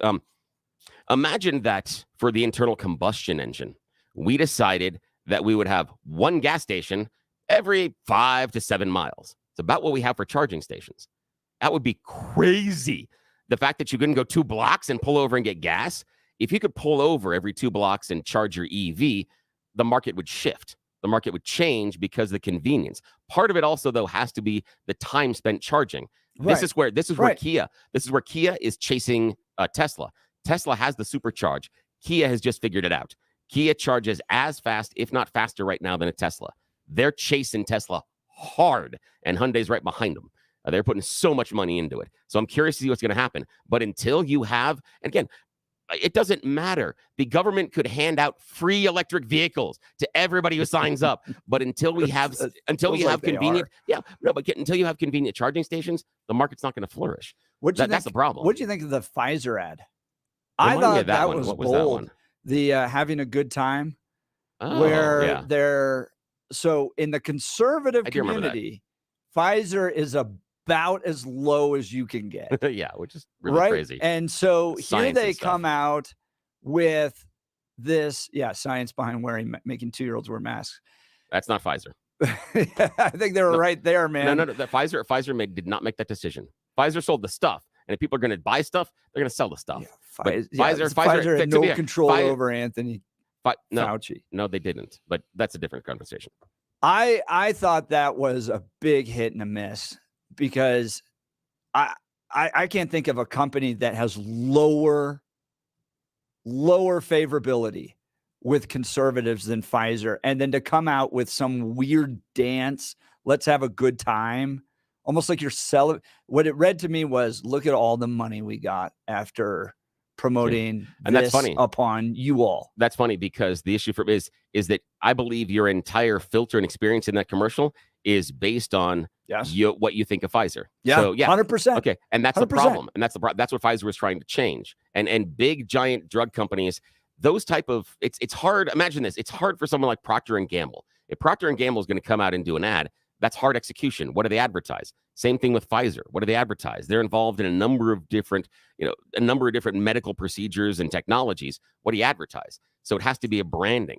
And the reason they did that is precisely because the audience members like you. Now, was it effective based on your response? No, not at all. So they burnt their money. Okay, fair enough. Good news is if you're a shareholder, they got a lot of it. So this probably doesn't affect the bottom line. So your dividend's probably just fine. So yeah. All right, here's my favorite one. Yeah, what is it?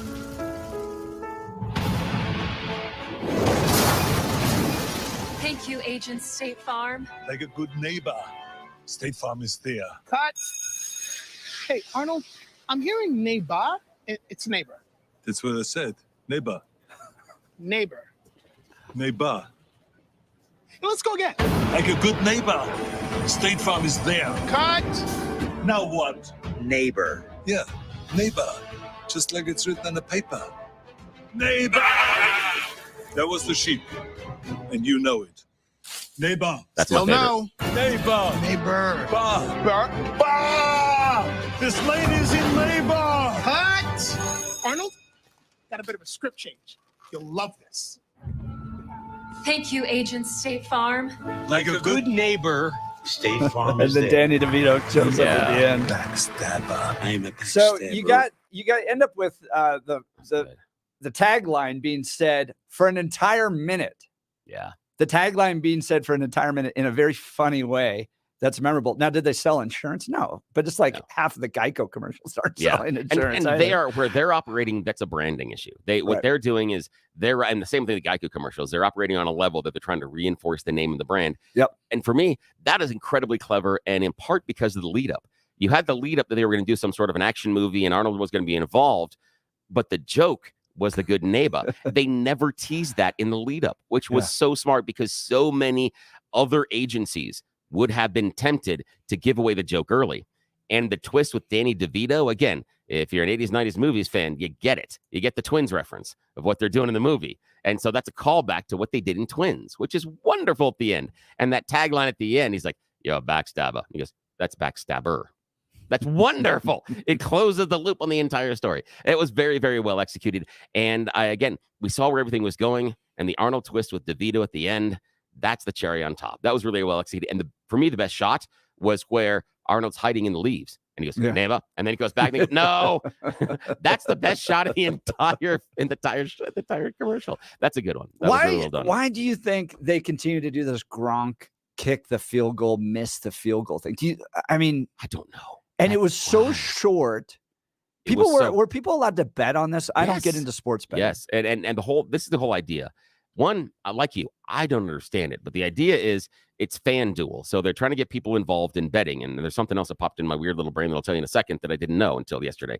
And so they're trying to get people to bet on, hey, will Gronk make this kick? And it's a 50-50 shot. And if you watched Gronk attempt the kick, he didn't have a prayer. There was nothing. He was never making that kick.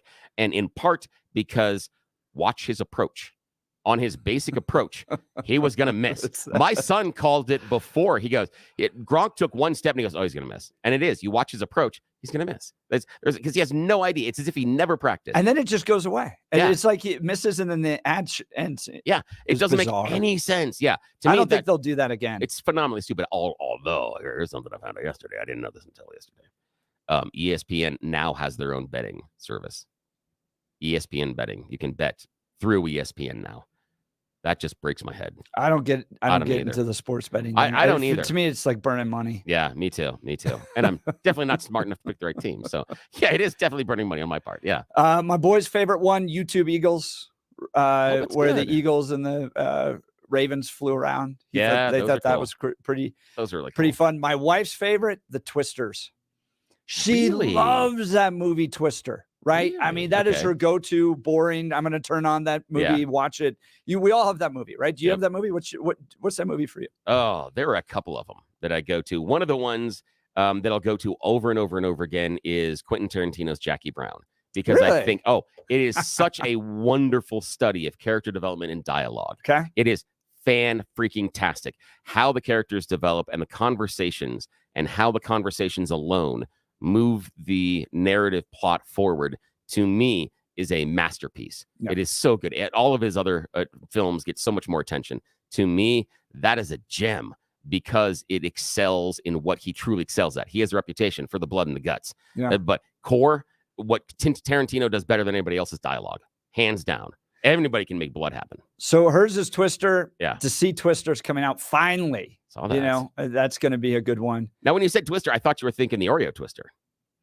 I missed that one. Oh, see, I must have Oreo. missed that one. The Oreo thing was you do the twist, and then based on what sides you get, that's the choice you make. So they go through history about all these things, people making choices, and it's a weird one because it's a weird execution. I mean, I understand what they were doing. I just don't think that it was clever enough or memorable enough. Because again, you didn't remember I missed that. I totally missed that. I had one. a huge question about that one because they spent a lot of time doing it, but I'm like, I'm not sure about this execution.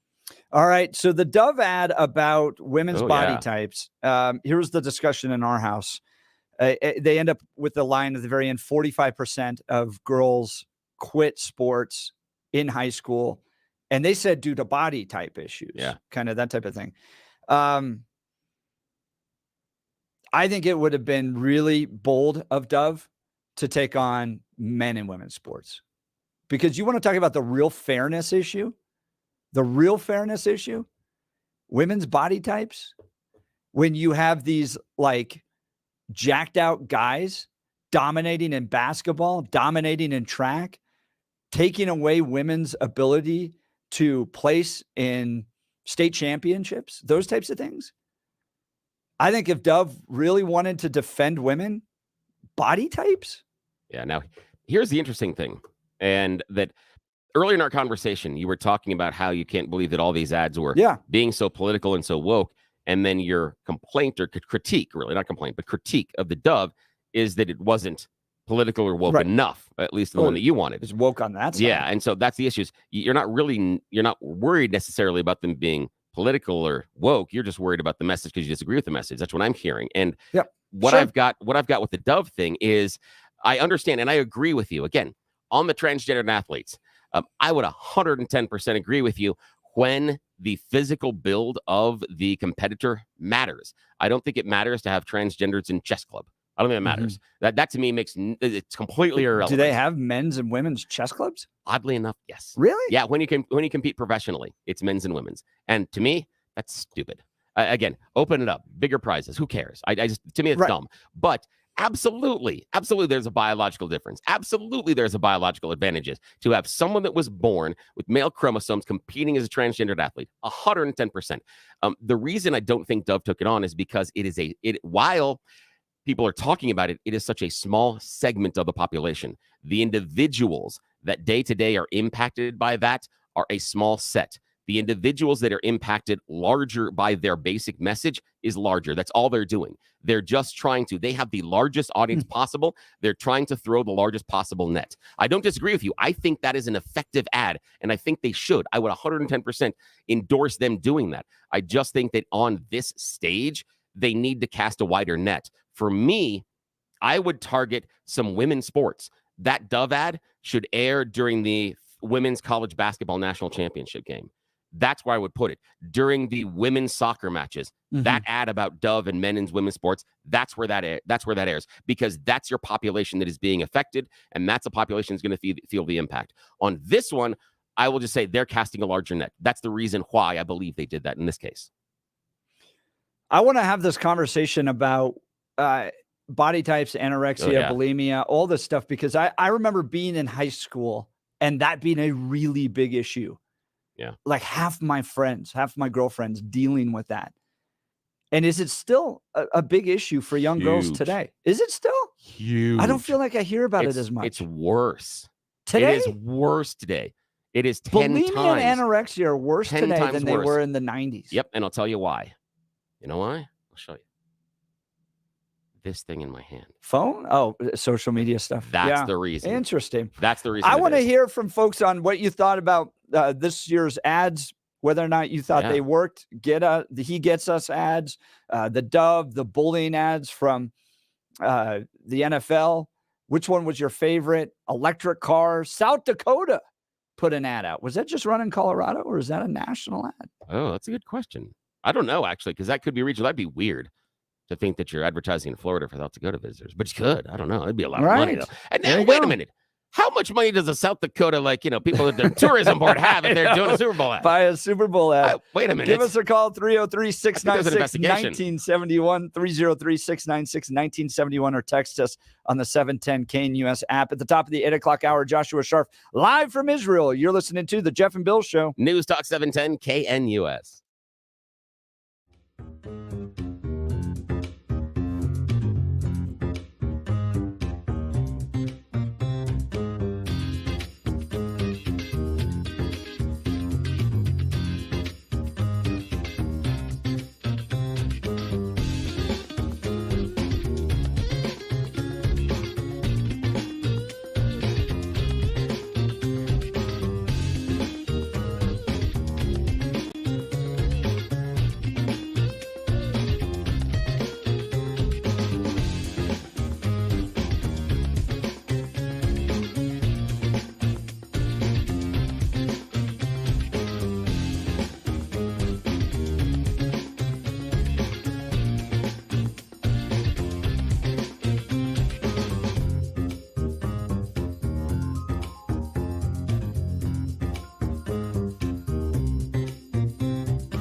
Welcome back to the Jeff and Bill Show. At the top of the 8 o'clock hour, Joshua Sharf's going to be coming to us live from Israel, where we've had breaking news last night. 2 hostages rescued from Hamas's grip.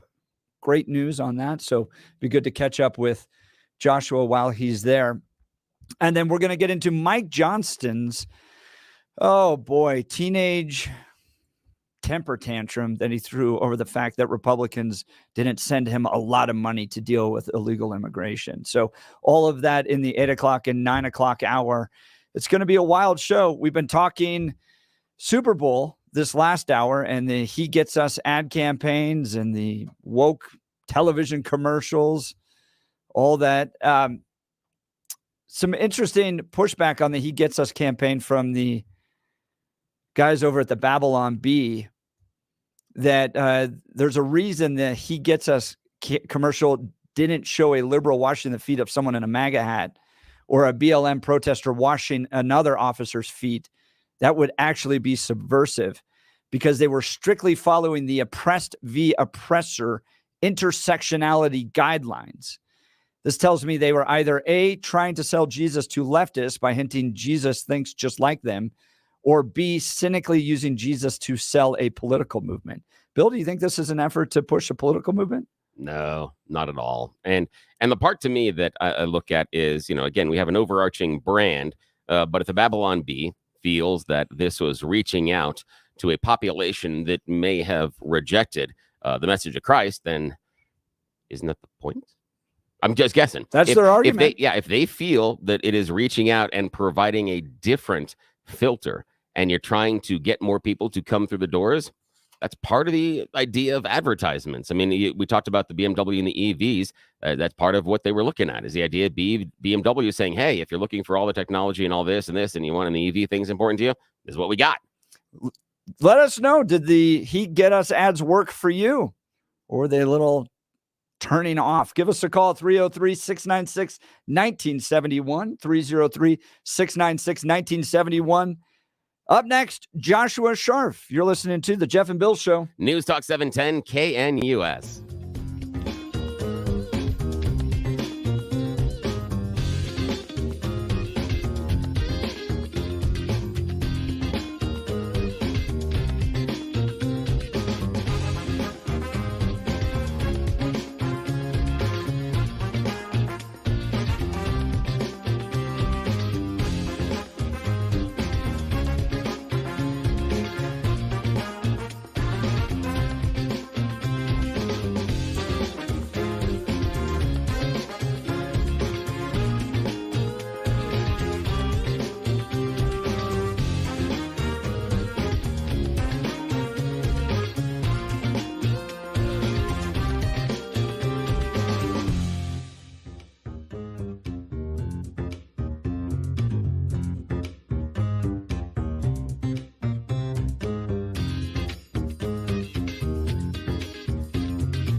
We are off and running, 8 a.m. Monday, February 12th, following a wild night with the Super Bowl. Mr. Blake Olson, how are you?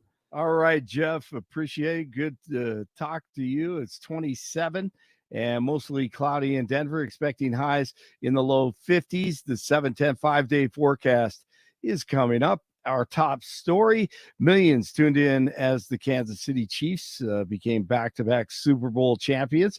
The Chiefs beat the 49ers 25-22 in overtime. Patrick Mahomes named the Super Bowl MVP for the third time in his career. Colorado native Christian McCaffrey, 1 touchdown reception. He played extremely well on the loss, but he despises losing. I'm always motivated. Right now it just stings, but it's life, man. Life's tough. Bad things happen, and it's all about how you respond. But right now it sucks. Yeah, I look at our offense. For us, one, like I said, man, keep saying it, just self-inflicted wounds. Can't put the ball on the ground first drive there. Got to get points, and His head coach, Kyle Shanahan, another Coloradan. No regrets with our team. I thought our guys played so hard today. Not everything was perfect by no means, but I'm going to lose with a group of guys. It's do with those guys anytime. And we'll take some time. We'll get over this and come back next year ready to go. Now, in the first quarter, Travis Kelce was seen yelling and screaming at his head coach, Andy Reid. He even pushed him. Not a good look for the Chiefs or the NFL, but Reid took the high road after the game. He just wants to be on the field and he wants to play. And so there's nobody I get better than I get him. He's a competitive kid, and he loves to play, and he makes me feel young. Other news this morning, new information is expected today on Colorado's latest avalanche tragedy. A backcountry skier died near Crested Butte. Experts with the state's Avalanche Information Center plan to visit the site today. Pikes Peak is also reporting its first avalanche since 2007. The snow traveled 2,500 feet last Wednesday, but no one was injured or caught in it. State troopers are cracking down on drunk drivers. They stepped up enforcement on Friday after making 231 DUI arrests last year during Super Bowl weekend. The extra patrols on roads and highways will be going on for 20 straight days, wrapping up on February 28th. Here's a reminder for anyone flying out of DIA. The trains that run between concourses will be closed overnight tomorrow and Wednesday. This will happen 4 more times through the end of the month. The Nuggets take on the Bucks tonight at 6:00, and the Avalanche back on the ice against the Caps tomorrow night at 5:00. It's 25 in Littleton, 26 in Brighton, 27 in Denver. Jeff and Billy continue. Blake Olson, News Talk 710 KNUS.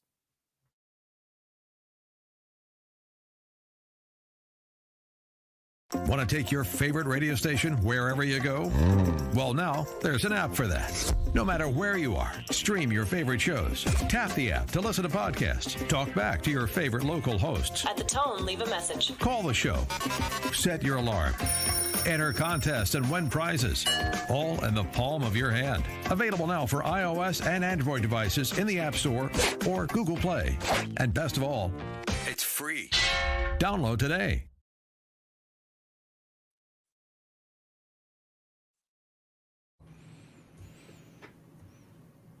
All right, joining us on the line, Joshua Sharp from Jerusalem.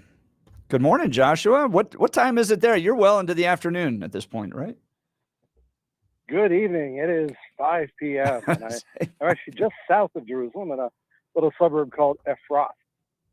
Well, we saw the news breaking overnight. Israeli rescue operation freed 2 Israeli Argentinian hostages held by Hamas militants in Rafah on Monday. Can you give us a sense of what you're seeing on the ground there in Israel, Joshua Sharp? Well, yeah, it's actually pretty cool. People are very happy about that, obviously. You know, there have been far too few rescues and far too much talk about about deals for releases. And while most of the country understands that, as Nixon put it once, you can't let your policy become hostage to hostages. There's still a sense.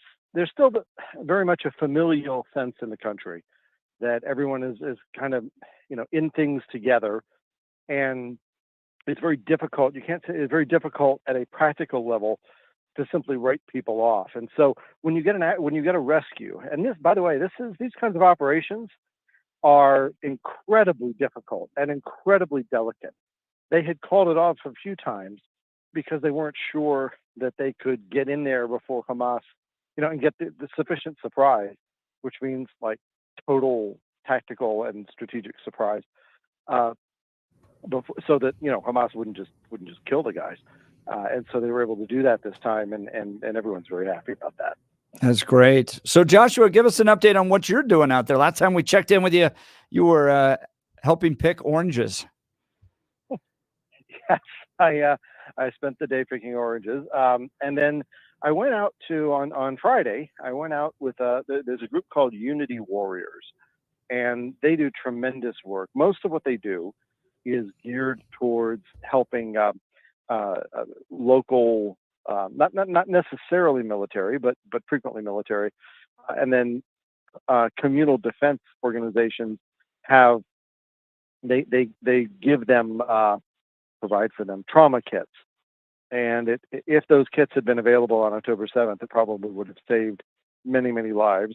But in the anticipation that you never know what's going to happen, they've been making a point of getting those trauma kits out to organizations here in what's an area what's called Gush Etzion. That's a block of settlements. It's south of Jerusalem. It's where one of the settlements is called Efrat, and that's where I am now. And they've been making a point of getting those trauma kits out to the local defense units here, so that if God forbid something does happen, and it doesn't have to be something on the scale of October 7th. It could even just be a more sadly routine terrorist attack.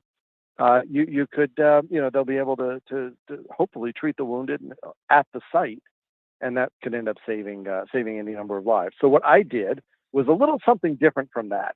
There is something on the ground that's called the War of the Land, and the idea is the sad idea here is that if you take the land and cultivate it and take possession of it, it's very difficult to pry it away from you as long as you're improving it. Well, so I did a little improving of it for our side. We went out and we planted some olive trees. There was an area where the army had moved in the wake of out in this area, Judea, which is sort of the traditional, original heartland of the Jewish people. That's where these settlements are. And so what we did was the army has moved the fence down a little bit. This was area that was generally understood to be Jewish, but that was difficult to sort of maintain control over because people would come in at night and wreck whatever you had done. Well, the army moved the fence down, and so now there's an ability to do this. So we went out and we planted some olive trees.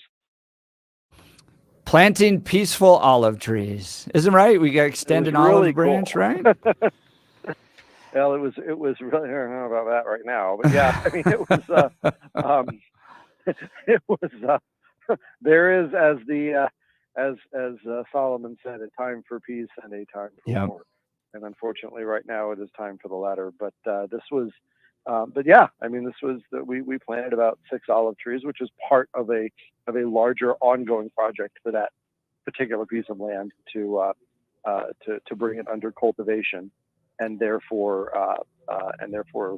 establish more firmly Jewish control over that. So. That was pretty cool. We're talking with Joshua Sharf of the Independence Institute, friend of the program, live from Israel, getting an update on how things are going there. Is there an end in sight here? It seems like Benjamin Netanyahu was talking about the sense that this thing may be coming to an end sometime in the future. Obviously, wars are always going to come to an end in the future, but it seemed like this was getting close to possibly achieving the victory that you all were looking for. Is that true? Well, we hope so. I think that the last what's going on now is this wrestling with the American administration on how to approach the last safe area that Hamas has had. It's an area called Rafah, and the fighting has been moving north to south. So Gaza City was in the northern part of the Gaza Strip. There was a central area that was relatively unpopulated, and so Israel established control over that central corridor very quickly. That, for logistical reasons, that's obviously important. Recently, the fighting has been in the major southern city called Khan Yunis, and then now they're talking about going into Rafah. And the question is how to do that with minimizing civilian casualties. Israel seems to be more willing right now to, in order to avoid killing civilians, to try to depopulate the area of civilians, that is to force them to move someplace else in advance. Obviously, there will be some terrorists who go along with, who sneak out with them. But right now, the good news is that Hamas basically just doesn't seem to be able to conduct organized combat operations. There are individual units, obviously, are still resisting. It's still very dangerous. But right now, sort of organized Gaza Strip-wide or even city-wide operations are not possible for them. That's extremely important. When you're talking about military operations, the single biggest thing you can do as a prelude to victory is to destroy your opponent's ability to conduct coordinated operations. And so that's really what Israel has been targeting. And if they go into Rafah, which is this last area right on the border with Egypt, then the expectation near where these these two hostages were rescued in Rafah. So if that's what they're able to do, then that might possibly be able to begin to wind down major combat operations. Obviously, there's still going to be some need to occupy the area so that Hamas doesn't reconstitute itself. Now, that said, there's also a general understanding that something has to be done about the north, because right now people can't move back to the north. They can't move back to their homes up there. When I say the north, I mean the north of Israel, not the north of Gaza. And I didn't promise you no buses at all. I just said I wasn't at a bus stop. That's great. And so there is some suspicion that there may be either a need for something negotiated or something negotiated under force, meaning they may need to push Hezbollah out of the south of Lebanon in order to secure the north of Israel, so that a couple 100,000 people can move back to their homes. Talking with Joshua Sharf of the Independence Institute, live from Israel on the Jeff and Bill Show, 710 KNUS. So going back down to Rafah and Gaza real quick, Egypt is increasing military fortifications along the border and has threatened to say that they'll even pull out of the Camp David Accords from 50 years ago. What is that all about? Yeah, that's unlikely that they're going to do that. They're increasing fortifications along the Gaza border because they want to prevent a flood of refugees from coming across the border to they don't want to become home to a bunch of refugees from Gaza. And well, hold on. I thought we were all in favor of open borders, people allowing to go where they want to be able to start the lives. I mean, Mike Johnston gave me a heck of a lecture about how people are just trying to start new lives and we should accept it. You're telling me Egypt has shut its border to Gaza? I am telling you that Egyptian President Lopez Obrador has yes. No, the Mexican President Sisi, yes, has decided to shut the border there. He does not want a flood of refugees because there's no telling when they'd be able to go back home. So then you end up with permanent camps. And if you remember, part of the Camp David Accord was that Egypt would not take Gaza back. Well, Gaza had been part of Egypt, and they had been dealing with large Palestinian refugee populations. They don't want that again. I mean, are you concerned at all that Egypt and Israel could get into some type of conflict? Not really. I don't think anyone thinks that's likely. Well, that's good. Seriously, I don't think anyone thinks that that's likely. Yeah. I'm also reading. I'm reading think, another report that's coming from the UK that the United Kingdom has announced sanctions against 4 quote extremist Israeli settlers, saying they've committed human rights abuses in the West Bank against Palestinian communities. What's the United Kingdom talking about? What are they doing sanctioning Israelis? Yeah, so that actually follows a U.S. provision. Who did the U.S. administration did the same thing, and this is the U.K. following suit against those same 4 individuals. Listen, I mean, there's been some pushing back and forth in the West Bank as well. Not only have there been military operations against Hamas in the West Bank, but there's the sort of I mentioned the war of the land. Sometimes that gets a little bit hot, and there have been there's been some shoving back and forth, but it's not clear that these 4 people have done anything particularly wrong. And the way that the administration has stated its policy is extremely dangerous because it doesn't require any particular action. It just requires that the administration says, well, we don't like these guys, which opens it up to their essentially stopping any meaningful commerce with, providing sanctions against people who simply disagree with them on what the future of of what Judea and Samaria ought to look like. And that's kind of a dangerous way to go. I think the administration has increasingly tipped its hand on a lot of this stuff, that they want to use this as an opportunity to push the existence of a separate Palestinian state after all of this is over. And honestly, that strikes me as just crazy. You're rewarding what that ends up meaning is that the people who did the worst thing since the worst thing to the Jewish people since World War II are going to get rewarded for it. This strikes me as just a really bad idea, especially to be imposed from outside. When the line has always been, this has to be settled between the 2 parties themselves, and the administration is going to try to impose a settlement.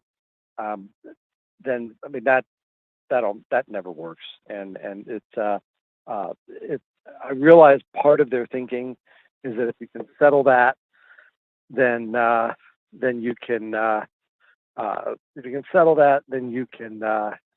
sort of steal some of Iran's support.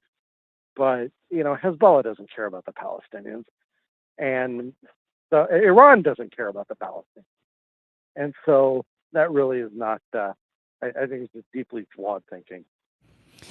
Joshua Sharf, Independence Institute on the 710 KNUS Jeff and Bill show live from Jerusalem. Do you have running with some dogs? Is that what Billy was telling me about? Yeah, this is actually, you can hear one of them there in the background. And that may not be one of the ones that I saw, but apparently, I did not realize this, although apparently everybody else here knew this. Efrat has a problem with wild dogs. I'm serious. And so I was walking, this was the morning that I was walking out to the bus stop to catch the bus up to Jerusalem, to catch that chartered bus, out to the kibbutz. It was pre-dawn, and I'm walking by myself. And I'm sort of running through all the scenarios that I've thought of, and none of them involve dogs. But I hear a lot of dogs barking. I'm thinking, all right, I hear dogs barking. Some people, we have a security situation. Some people have probably just, decided to leave their dogs outside as a warning measure, both for themselves and to whomever. And dogs are talking to each other, and that's what I'm hearing. And as I get close to the bus stop, the barking is now getting louder, and then all of a sudden, more or less out of nowhere, again, it's before dawn, so it's hard to tell.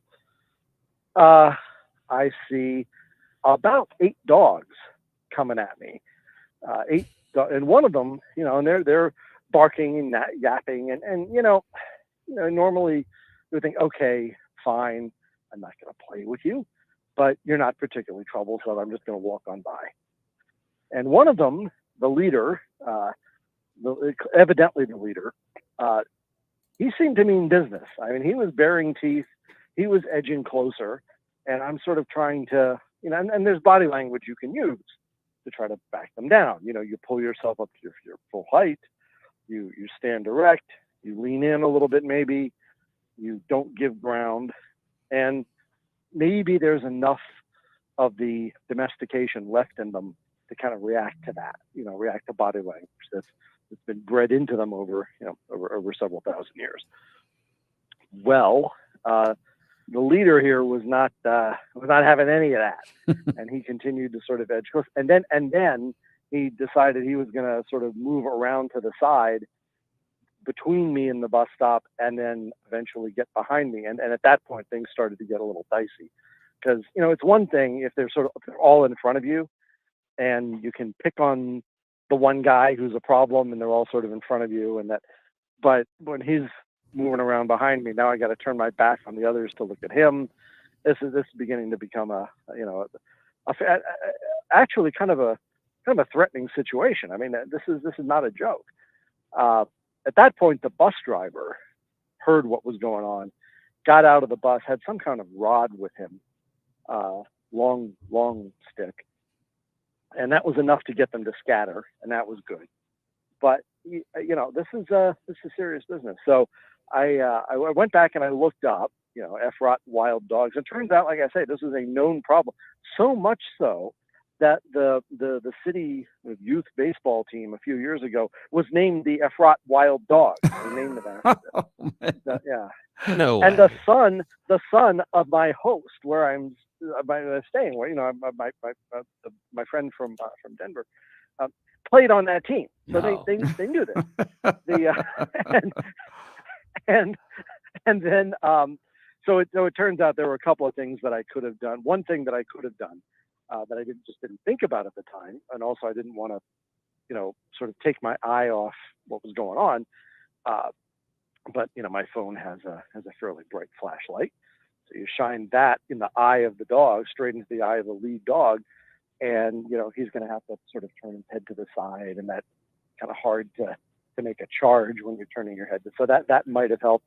And now anytime that I'm having to walk to the bus stop before dark, I'm also carrying pepper spray, because that apparently is extraordinarily effective against dogs. Yeah. You just can't let yourself be trapped like that again. And you can't let yourself, that's scary. Doing what you need to do.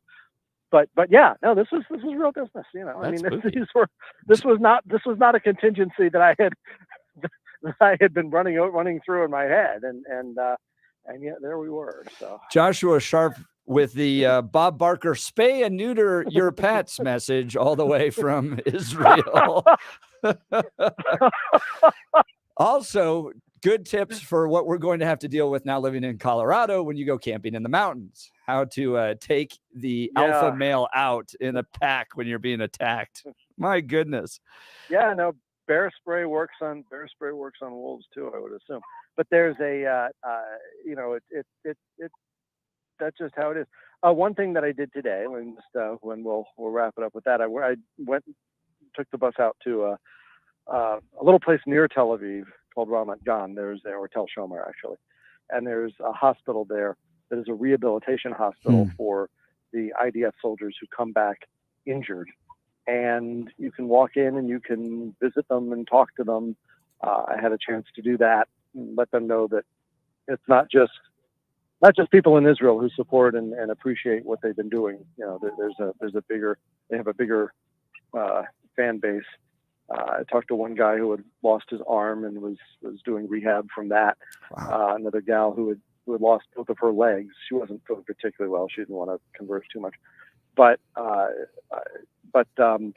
Yeah, I mean, there is aside from the actual death toll, there's an injury toll that this thing is taking, and it was important, and it is important to go by and let these folks know that they're not alone. Yeah. Yeah. Continue to pray for the peace of Jerusalem. Joshua Sharp from the Independence Institute. Thank you so much. Over in Israel, serving not only his people, but serving all of our people that stand for Western civilization. And I really appreciate what you're doing, Joshua, and thank you for keeping us up to date. Oh, yeah. Thank you. No, it's my pleasure. And we'll talk to you again soon. Yeah, I'll be in touch, Joshua. Thank you so much. Oh, that's fantastic. Thank you, Such a great Joshua. guy. And I love the fact that he took time out of his own life, Yes. paused his life, went over there to do something that is so important at a time that many people will just pay lip service to and talk about it. And I mean, he has the heart and the character of his convictions. I admire him no end. I mean, Rich incredible. Sokol did that as well. It is something I've noticed about Jews in responding to this crisis. Yeah. Right? They go to serve their community. Yeah. That And is I love so the fact admirable. I love the fact that Josh's solution wasn't to go there to fight. Yeah. He went there to help the people that are being impacted, which again, kind of closing the circle, the idea of our religious values, our shared religious cultural values, that idea of what he was doing. And again, I know that you agree with me on this. I have such a problem with people that are yelling and screaming about Israel committing genocide or this unjustified, etc. The problem I have is we understand Hamas's aim was to draw them into a larger war. Yes. They wanted Israel to over-respond. And the way that they started this conflict, and it was Hamas that started the conflict, was by attacking civilians. Right. And we cannot forget that. Right. This is a different conversation if Hamas has a strike on Israel military targets. They didn't. And because they came across the border and because they attacked civilians, I'm sorry, I lose a lot of empathy. I believe there should be a Palestinian state. I do. I don't know what that looks like. I don't know how we possibly achieve that. I don't know. But at this point, I'm not really willing to have that conversation because of the actions of the people that are advocating for the Palestinian state, because of the manner in which you went about trying to make your point. That's not okay. It is a you. much broader cultural challenge. I saw the video the IDF put together, screened at the White House, when you have young men attacking innocent Jews and then calling their parents to brag about it. I have the blood of my enemy on my hands, and their parents are celebrating that back. You have made our family proud. This is not going to be military v. military. No. There's an effort by Hamas and by radical Palestinians to eliminate Jews entirely. And that's I love the fact that you said that. That is the fundamental truth inside of this conflict. Yeah, is people can talk about whether or not the Jewish people have mistreated Palestinians, etc. However, in the conversation, understand there is only one party that wants the complete destruction of the other side. Yeah. The Jewish state of Israel is not trying to destroy Palestinian, the Arabs, anybody. They're trying to take care of Hamas, the people that have decided to use terror as their political negotiation tactic. And that seems reasonable. But when the Palestinian side, the Hamas side says that in order for there to be peace, that not just the Jewish state, but the Jewish people should not exist.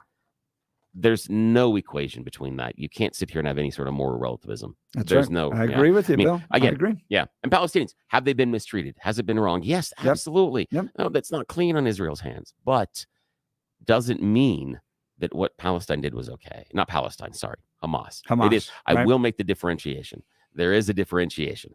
Yeah, so that's a problem. Hey, men, the new year is here. And if you're like many of us, you're going to make a resolution to improve your health. But if you're feeling sluggish and low energy, if your sleep patterns are off, if you've been working out and aren't seeing the gains you need to see, making that resolution may not be so easy. Rocky Mountain Men's Clinic can likely help you with that resolution because those symptoms probably mean you're suffering with low testosterone. Go to RockyMountainMen'sClinic.com. Take the low T quiz on their website. It's a simple 10-minute quiz with 10-question quiz with yes or no answers. It only takes 2 minutes to do it. Then schedule a consult with Rocky Mountain Men's Clinic. A Colorado licensed medical provider will review your results with you and discuss your options. Cost of the appointment is only $99, which includes medical consult, T and PSA test. If you sign up for testosterone treatment the day of your appointment, your visit is free. Rocky Mountain Men's Clinic has served the Front Range of Colorado for nearly a decade and successfully treated tens of thousands of men. I went and visited them. Part of working in this new program is getting a chance to go around and meet the great people that advertise on our program. These guys are awesome. And not only have they expanded in Colorado, they're expanding into other states. They really are treating tens of thousands of men. Call them today at 720-440-7900 or visit RockyMountainMen'sClinic.com. When we come back, we're going to get into the Mike Johnston debacle, blaming Republicans for the challenges that Denver is facing when it comes to illegal immigration. I want to hear your thoughts on this. Give us a call, 303-696-1971. You're listening to The Jeff and Bill Show. News Talk 710 KNUS.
You're listening to the Jeff and Bill Show. All right.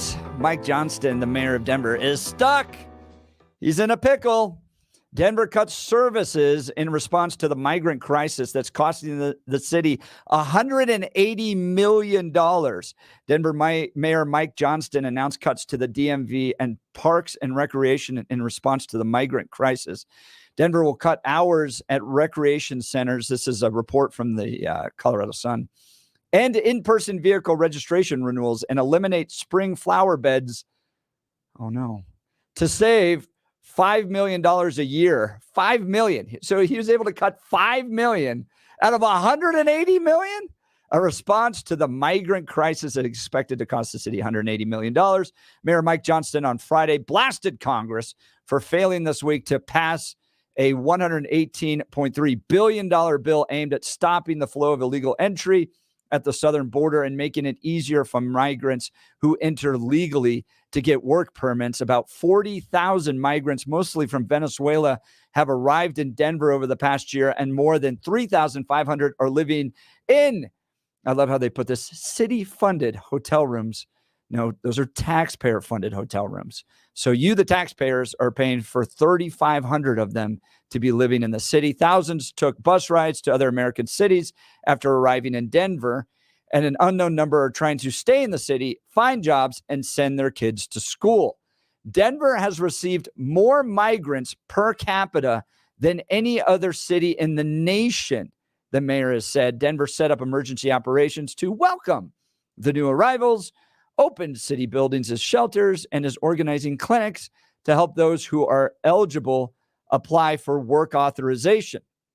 Congratulations, we're now providing jobs as well. Volunteers, meanwhile, mobilized to bring food and in some cases tents and propane heaters for those who are living outside. Why you would immigrate to Denver in February? That's a good question. Is beyond me. All right, so Mike's not happy. Let's get to some of his clips. In fact, he's in tears. I want to thank every resident in this city who has showed up to cook a meal for someone that's arrived, who has welcomed someone into their home, who has offered them a job, who has said, we will help you find your way. You have done your part. The city will do our part. The federal government did not do their part. They did not do their part, which was send more money to help us deal with this quote unquote crisis. Bill, they put out a banner in 2018 saying, we love immigrants across the city and county building. Come to the city of Denver. We are a sanctuary city. We will not work with ICE. We will not deport you. Come, please come. And they came. They came a lot. This is like the time I threw a party at my house, Bill. Yes. And I told my friends to come, and the entire school showed up. Oh my God. I was, in all honesty, I knew that was going to happen, so I never did that. One of the things, like, I know how this happens. I've been to those parties. There's no way I'm inviting you guys over here randomly. Oh, is it fair for Mike Johnston to blame Republicans? No, not necessarily. It's fair for Mike Johnson to blame everybody involved, everyone that was involved in making it a sanctuary city, everyone that was involved in not properly funding or anticipating this type of a migrant crisis when you ask people to come in. He does have a little bit of a bone to pick currently with the Republican Party. And we talked about it a little bit last week. And the issue being, oh my gosh, immigrant crisis. We've got to impeach Mayorkas, immigrant crisis. Okay, here's a deal. It's not perfect. It's got some money. Nope, possibly can't spend it. Nope, we got to wait a year. So if it is a crisis and we can wait a year, not a crisis. And my analogy would be, if your house is on fire and the fire truck that shows up is too small to really help but can mitigate the flames, and you turn to that fire truck and go, no, I'm waiting for the big one.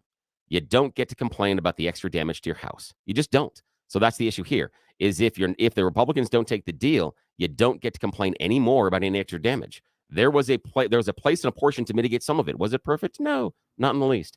However, what I appreciate with Mike Johnston is he's making the fiscal cuts. He's doing the pain.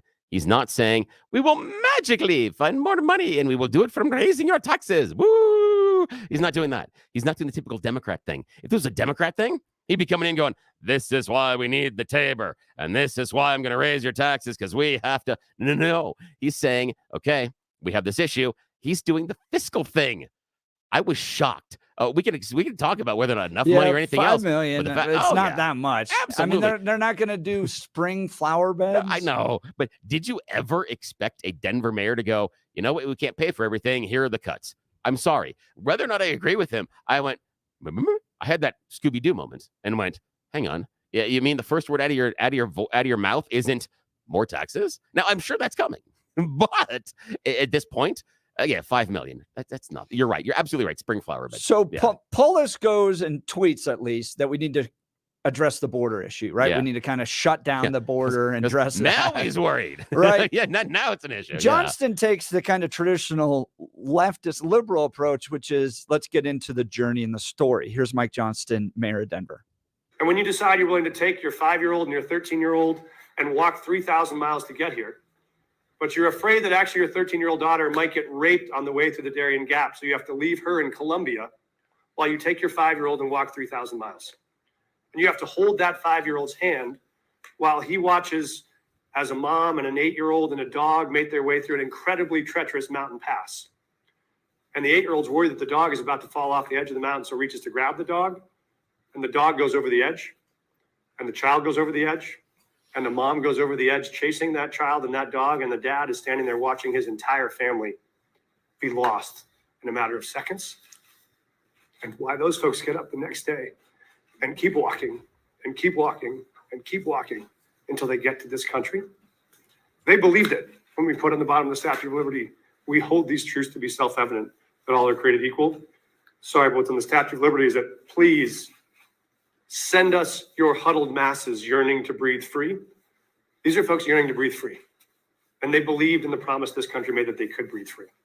And that's what they came here for. And they have asked for nothing but the ability to work and support themselves. They've That's asked all for a they've lot. asked for. You're right. You're right on that one. And employers across the city have asked for nothing but the chance to hire them.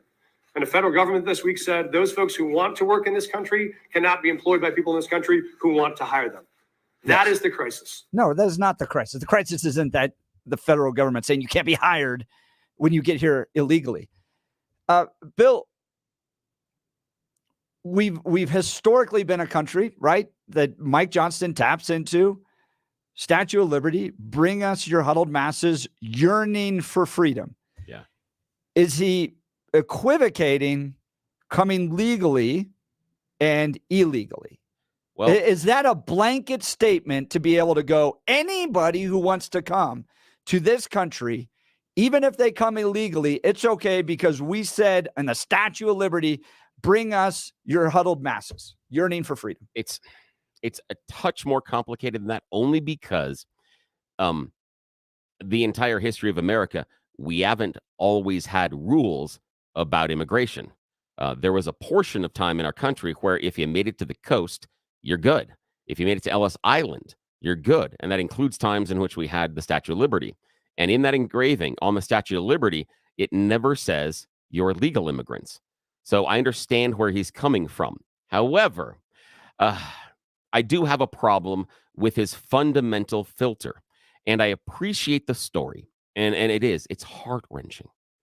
And he gets to that moment where the father gets up and gets going the next day, and he's asking about why he's getting up, and he's coming here for freedom. And there's the question. Mike Johnston asked the right question and ignored looking for the answer. The real true question here is, what's happening in their home country I agree that with makes that. them pick up and move here? Yep. That's the issue, because that father didn't want to walk all that way with this child. That father and mother didn't want to leave their baby in Colombia. And I have this conversation with people a lot and say, just having a little empathy for the people that are coming here, either illegally or declaring asylum, what would it take as an example for you to go, I can't handle this anymore. It's too dangerous here. There's too much. I need to put whatever I can carry on my back and walk to Seattle, because that's what they're doing, is that distance. But the core of the answer is, what's Seattle going to do with mine when I get there? No. The core question is, why am I leaving Denver? That's what we're not answering. And the bottom line solution is, I don't care if we change the rules, I don't care if we build giant fences. I don't care if we declare the border is closed. It's not going to stop the people coming. What's going to stop the people coming is solving the reason they're leaving in the first place. Until we start having that discussion, nothing. We're going to sit here and yell at each other until we're blue at the face, and nothing is going to fix it. And that's the problem. I think that the challenge I have with all this is that what they're fleeing bad countries to come to a great country. Part of what makes this country great, not all of it, but part of what makes it great is that we are a law-abiding country. I've done mission trips to places like rural Mexico, right? And had to bribe federales in order to go build a orphanage for kids. Like, that's just how some of these countries work. You know, they're corrupt. There's a lot of bribery that has to take place. And so when you come to a great country that follows the rules of law, and your first thing to do is to break the rules of law, you're not contributing to making this country great. I want to hear from you about Mike Johnston. Do you think he has a case to be angry at Republicans and angry at President Trump too, with regards to the challenges that Denver's facing with illegal immigrants? We are, according to the Colorado Sun, have more migrants per capita than any other city in the nation. I think this is something that the Democrats entirely created, a problem. And the fact he's angry that we won't send him more money, deal with it. Shut the border. I want to get your calls. 303-696-1971, 303-696-1971. Text us on the 710 KNUS app. You're listening to The Jeff and Bill Show on News Talk 710 KNUS.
All right, Denver Mayor Mike Johnston is making cuts to Denver operations as a result of 40,000 migrants.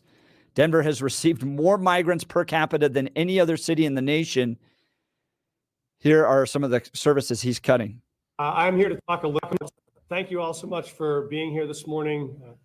I'm here to talk a little bit about the devastating impact of the failure of Republican leadership in Congress this week to pass comprehensive immigration change and the impact that will have on both city budgets and on services that we can provide for newcomers in the city. The second is we will start to have to greenlight a set of hard decisions about budget reductions across the city to meet those costs that we know will continue to arrive. And that's why you're mayor. We want to talk about two of those today. While they're the first steps, they unfortunately will not be the last and may not be the hardest. This is a plan for shared sacrifice. And so in terms of our first step, at least the on communists city stick cuts, together. we are announcing today we will make some changes both to our services at DMV and to our services on Parks and Rec. All right. So 2018, the city of Denver hangs out a big banner. Yeah. We heart migrants.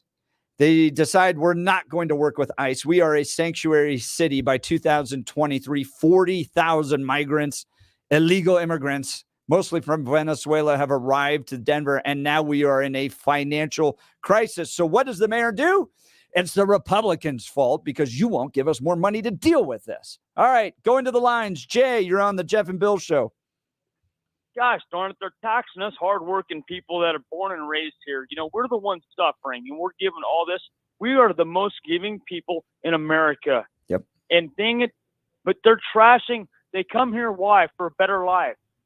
But they're taking the way of what we have built for a better life. So we are the ones suffering. What frustrates me is that this country is great in part because of Jay, just what you said. We're giving people, we care about people, we're nice people, we welcome people that are facing challenges. We're also a law-abiding country. And if your first action in getting to our country is to break the law, I don't trust that you're going to be the type of person that's going to continue to make America great. True, but here's the thing: is our politicians have given them an incentive to get here. It's no different than you changing a job or me changing a job. You go there because of better health care. Go there because of a better pay wage. Jay, stick around. Stick around. We're going to get to you. We're going to continue this conversation. You're listening to the Jeff and Bill Show. News Talk 710, KNUS.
9 a.m. in the Mile High City, Monday, February 12th, day after the Super Bowl. We're all still recovering. Even if you didn't drink, you probably had too many wings. Thankfully, we had Joan come in on Friday. One of our listeners brought in wings. Those were awesome. Those are so good. Yeah, my diet died. I'm going to have to do some work this week to get back to where I was. But that's part of living in America, man. Let's get to Blake Olson with the news. Thank you, Jeff. I appreciate it. 32 and sunny in Denver, expecting highs in the upper 40s today. The 7-10 5-day forecast is coming up. Our top story, or Arvada police say that a railroad crossing became unsafe after a hit and run crash Sunday. The crossing was damaged and deemed unsafe following the crash. 72nd Avenue is closed from Kipling Street to Oak Street. The Kansas City Chiefs became back-to-back Super Bowl champions last night. The Chiefs beat the Niners 25-22 in overtime. They had to come back to do it. Patrick Mahomes named Super Bowl MVP for the third time in his career. The Chiefs have won 3 of the last 5, and it had to have been a wild night in Vegas last night and this morning. Oh yeah, we're gonna get everybody back. I gotta go to Disneyland at like 8 in the dude. It might not be any sleep. I have a lot of sleep, but I'm gonna enjoy this with my guys. And then have the parade in Kansas City, which is always a great time. And then we're on the roll, man. We're going for 3. Let's do it. Once again, he did it with his feet. Christian McCaffrey, Colorado native, played well in the loss for the Niners, but comes up short. I'm always motivated. Right now it just stings, but it's life, man. Life's tough. Bad things happen, and it's all about how you respond. But right now, it sucks. Yeah, I look at our offense. For us, one, like I said, man, keep saying it, just self-inflicted wounds. Can't put the ball on the ground first drive there. Got to get points, and that's it. He played hard. His head coach, yeah, oh, absolutely. I mean, that guy hates to lose, and that's who you want on your team.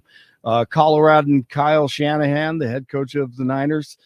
No regrets with our team. I thought our guys played so hard today. Not everything was perfect by no means, but I'm going to lose with a group of guys. It's do with those guys anytime. And we'll take some time. We'll get over this and come back next year ready to go. Kyle Shanahan. Now, Travis Kelce was seen pushing and yelling and screaming at Andy Reid in the first quarter on the sidelines. That was not a good look for the Chiefs or the NFL. But, of course, Andy Reid took the high road. He just wants to be on the field and he wants to play. And so there's nobody I get better than I get him. He's a competitive kid, and he loves to play, and he makes me feel young. All right, so the Chiefs will go for 3 straight next season. Can the Broncos help to do anything to prevent that? We'll see. New information expected today on Colorado's latest avalanche tragedy. A backcountry skier died on Sunday near Crested Butte. Experts with the state's Avalanche Information Center plan to visit the site today. State troopers cracking down on drunk drivers. You may have seen them on the highways and country roads everywhere in the state over the weekend. They stepped up enforcement Friday after last year. They made 231 DUI arrests during Super Bowl weekend. The extra patrols on roads and highways going on for 20 straight days, wrapping up February 28th. You know what? You were talking about this, guys, earlier. The Ravens, I think your boys like that commercial. Yeah, it was their favorite one. That was the best one. To me, by far. I thought that was great. What did you like about it? What was it? The creativity. You had the Cardinals and the Ravens and the Eagles and the graphics and the CGI.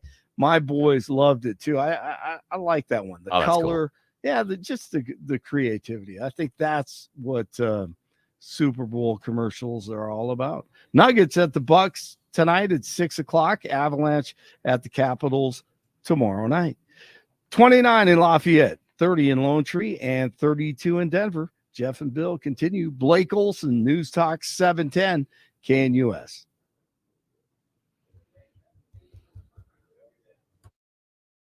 Want to take your favorite radio station wherever you go? Well, now there's an app for that. No matter where you are, stream your favorite shows. Tap the app to listen to podcasts. Talk back to your favorite local hosts. At the tone, leave a message. Call the show. Set your alarm. Enter contests and win prizes. All in the palm of your hand. Available now for iOS and Android devices in the App Store or Google Play. And best of all, it's free. Download today.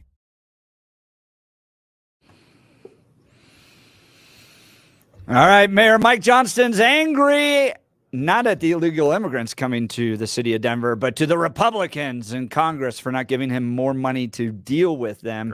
He's so angry. 2018, Denver puts out a big banner, We Heart Immigrants, becomes a sanctuary city. Now we have more illegal immigrants per capita than It's as if we're any other surprised they city. came. They came, you know? We put out a Like I sign, said, they came, and we're like, huh? Wait, how does this work? High school, I threw a party. There was beer. Invited my friends, and the whole school showed up. So I want to hear that story. Just not this morning. Surprise. Yeah. I know my mom will tell it to you. I got in big trouble for that one. Oh, I cannot wait for that one.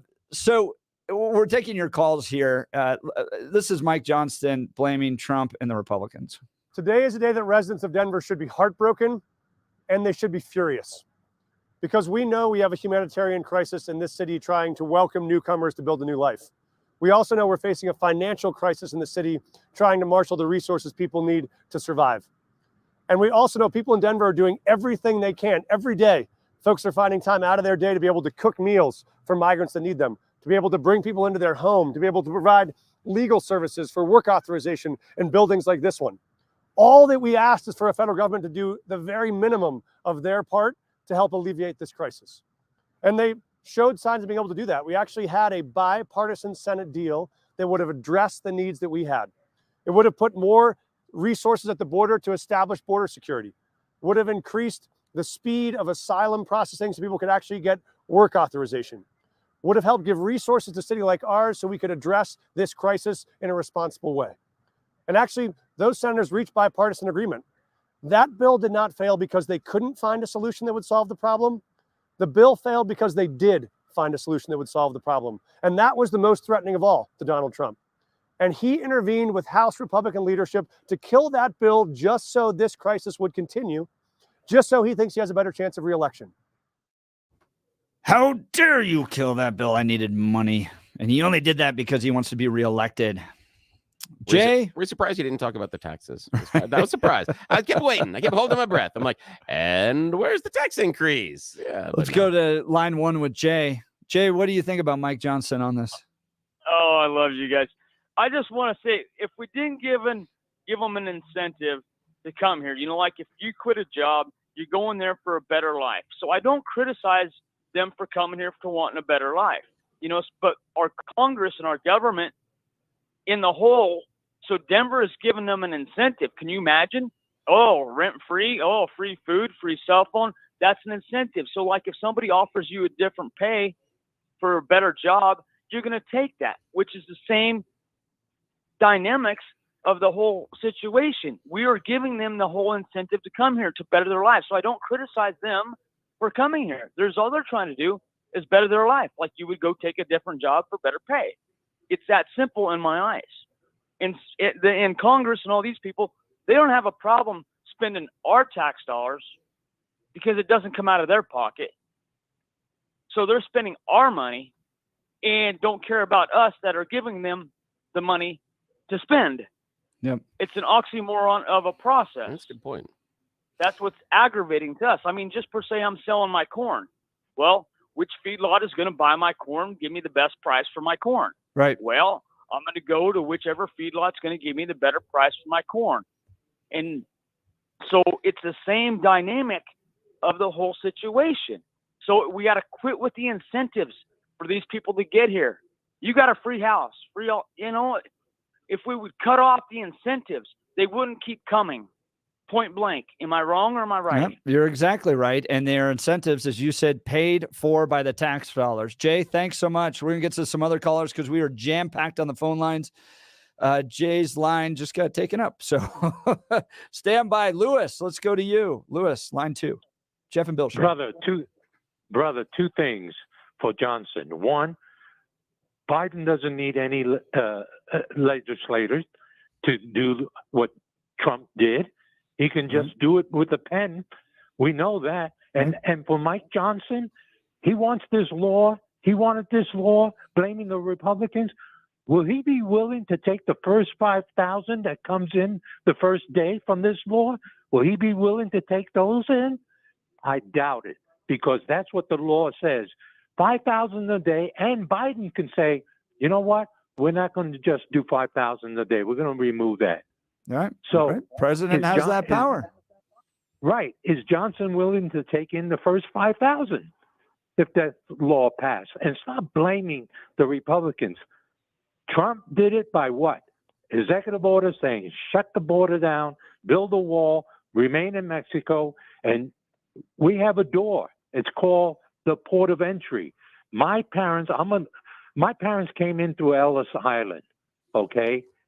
And they built their life here and built a life for us. They didn't come in illegally. I got papers in my cabinet to prove that they came through Ellis Island. Yep. Anyone wants asylum, come in through the port of entry. Don't jump the fence.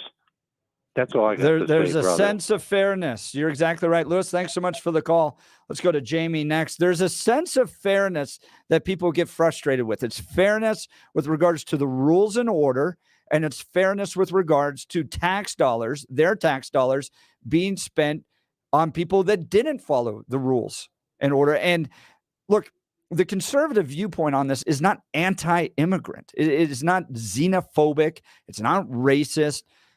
My wife's parents came here, immigrated from the Netherlands. Many of us have those types of ties. It is the fact that they're blatantly violating the rules and hard-earned tax dollars, right? The government doesn't make this. The people make this, is being sent to incentivize, as Jay said, their ability to just kind of live off of our services. All right, let's go to Jamie, line 3. Oh, good morning, Good morning. both of you. Great, Good great. morning. Anyway, what I want to say is, being a native Coloradoan, I'm born in Denver and living in Denver. I don't recall at any time approving of Denver being a sanctuary city in 2008 and going forward. And did I miss something? Was there something on the ballot that said, do you want Denver to be a sanctuary city? Do you recall? It wasn't been on the ballot. I think it was just decided by the city council and the mayor. So it was not something. And when they say sanctuary city, what it meant was we are not going to work with ICE to deport people. So if you get in trouble here, yes, you can face the consequences with the Denver police, Colorado State Patrol, those types of people, but we're not going to be contacting ICE to deport you. Okay.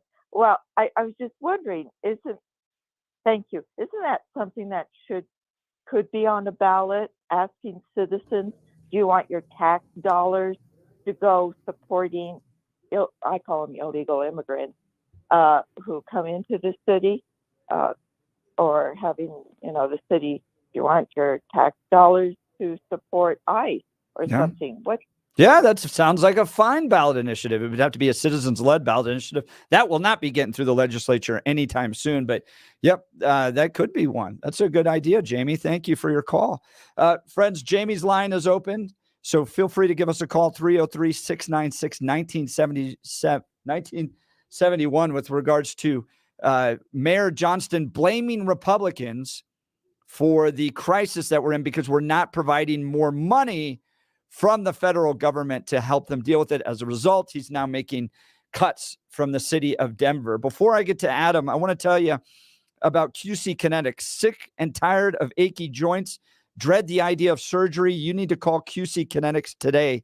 Hey, it's Jeff Hunt. Listen, the state of healthcare is always changing. The old ideas like steroids and surgery are no longer your only options. Regenerative medicine at QC Kinetics is transforming lives with innovative non-surgical drug-free treatments that deliver lasting results. Knee pain, back pain, shoulder pain from arthritis or injury. Don't let this pain keep you from living your best life. QC Kinetics advanced state-of-the-art treatments harness and direct your body's natural ability to restore and repair damaged joint tissue. This is a revolutionary approach that can get you long-term relief with no downtime. No downtime. Make 2024 the year you reclaim your mobility, reclaim your independence, walk and run and play and live without the danger and trauma of surgery and without harmful drugs. Call QC Kinetics now for a free consultation. That's 303-900-8986, 303-900-8986. All right, let's go to Adam, line 1. Hey, good morning. Morning. How are you? Oh, good to be alive, man. How are you? Hey, excellent. Well, like you, I'm still above ground, so we'll continue that to be positive until later on. We'll see what happens, man. What's on your mind, Adam? That's cool. Well, I'm a progressive, and I wanted to challenge your stance on immigration. The leader of your party says he's going to shut off the border and engage in this massive deportation effort to get rid of the illegals. Mm-hmm. Now, there was a study from a Wall Street firm, and it's about 20 years old. I don't have updated information, but they said it was Bear Stearns. They said if we got rid of every illegal in the country, the GDP would sink or shrink by 10%. And then you have Alabama a few years later passed a really harsh anti-illegal immigration bill that successfully drove the illegal immigrants out of their state. And they had to walk it back because of the economic impact that it had. So I'm just wondering, when you hear those bits of information, how does that impact your view? It's quite clear that we rely on this highly exploited source of cheap labor to keep our economy going in many ways. What's the right-wing response to that? Because it seems like you guys are just going full, get them all out of here, and without fully understanding the economic consequences of such an action. Adam, first of all, I want to thank you for calling. I wish we had more progressives call. So please get your friends and family members to call. I love these types of discussions. So thank you for calling the Jeff and Bill Show. So does that justify the act of a crime in your mind? So if the benefit of them coming here is financial, do you think in your mind justifies them breaking the law to do so? Well, I'm not talking about that. I'm just talking about the realpolitik of the economic situation here, right? A Wall Street firm said our GDP would shrink by 10% if we got rid of this exploited labor source. And we had a state try that, and it failed. So how do you adjust your position given those facts, given the reality that we can't just deport all the illegal immigrants in this country because we rely on them? Well, it seems like a broken system to me if the justification for keeping people here is that we can pay them less and they can be, quote unquote, I think you said, exploited in a work capacity. Yeah, are there consequences to removing that? Sure. But we're the party, or at least Republicans are the party of law and order. And so the ends don't justify the means. Did you just say that? The Republican Party that tried to overthrow the last election is the party of law and order, who's running a candidate who says he wants to be a dictator and who has no regard for the rule of law. Oh, pardon me, Adam. Pardon me. Just I understand where you're going with that, but just to redirect. And one thing is, Jeff's a conservative. I sit on my own island. I am neither a liberal nor a conservative. I sit on my own, and I have weird ideas, and I don't think I should be in charge. But however, what I would say is, if you're going to make the point to Jeff about the party of laws, the question I think would be stronger on your side would be, then explain to me why the Republicans are not trying to punish the employers that are employing the illegals. Yep. That I think that's a more pointed question to this discussion. I would agree 100% with you that if you are hiring illegal immigrants, you are not providing jobs to Americans, and you are breaking the law, in my mind, no different than the illegal immigrant crossing the border broke the law. You should absolutely be penalized for that. Now, Adam, can you get on board with that? Would you look at harsh penalties for employers? And I think the mechanism that I would like, the reason I would like that is because I think that's a better mechanism than trying to deport. I think that functionally can accomplish the same thing. What do you think about that? I think our government doesn't really have the capacity to go after the wealthy because it's completely controlled by the wealthy. I agree with you. Adam, I agree entirely with you on that, brother. Did all three of us just agree on that? Wait, hang on here. Adam, what did you do? What did you do to this show? Well, You just all three of us There's agree. a moment of unity. A rainbow just went by. Yeah, okay, continue, Adam. Sorry. What I would love to flush out is how we fix this corruption, because the left and the right divide there is really significant. I don't know if we'll have time to do that this morning, but I would really like another day. We'd love to do that with you. But let's go back to the immigration thing. So if we crack down on the employers, do you think that could functionally accomplish at least a portion of the idea of the deportation? And again, the employers then would have to work on that economic earthquake that I think you're right about by taking away that portion of the workplace. I mean, a workforce. What do you think about that idea? I think I don't see Americans in the fields picking blueberries and in the hospitality industry cleaning hotel rooms. I don't see it happening. That's a good point. I think there's a problem with the system here, and I'm not sure what to do about it. Adam, thank you. I agree with you again today. There is an absolute problem with the system. That was fantastic. And I really, really hope you keep listening. And I really hope you call again, because I guarantee each and every time we'll give you a chance to say what you think, what you feel, and to chat with us. We're not going to, jump down your throat or anything else, man. I really appreciate that. I liked what he was thinking. That's right. Adam, Adam's man. line is open 303-696-1971. 303-696-1971. Marcus, line 2, you're on the Jeff and Bill show, 710 KNUS. Hey, how you guys doing? Good. How are you, man? Hey, I was listening to Adam, but there's a lot more behind that. When we're in the construction or maintenance systems and building and everything, a lot of guys are from Central America, and they're worried about their jobs, and they're illegal. And so it's bringing a lot of flack towards them. You said they are illegal and they're worried about their jobs? They are legal. Oh, legal. Okay. Legal. Legal immigrants, right? And I think they would be concerned about their jobs too. Yeah. And they've got kids and families. They've done everything right. Now they're worried about the wages. They got bills like we do. And another thing on that immigration they don't talk about, it's not from Mexico. They're from El Salvador, Venezuela, mostly Brazil, Venezuela. That's Panama. right. And so they're not, people don't get it. China. And so what are they supposed to do? Now, Biden could have signed the executive orders, put everything Biden took from Trump and put it back in, but he refused. Now he wants money for a war. So you tell me. Yep. Well, I don't think it's fair at all for Mike Johnson to blame Republicans on this. This was a mess they made. They're having to cut their services. Now, they're small services. They've only cut $5 million out of the $180 million they've got to deal with. But this is the bed that the Democrats of Denver made.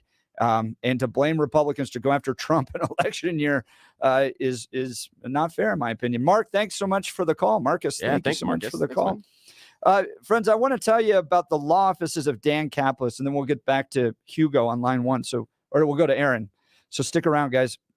But I want to talk to you about the law offices of Dan Caplis. I know Dan. He's a personal friend. He's believed to be the only lawyer in Colorado history to win 5 straight multi-million-dollar jury verdicts in motor vehicle crash cases. Dan and his partner, Babar Wahid, won the largest truck crash jury verdict in Colorado history.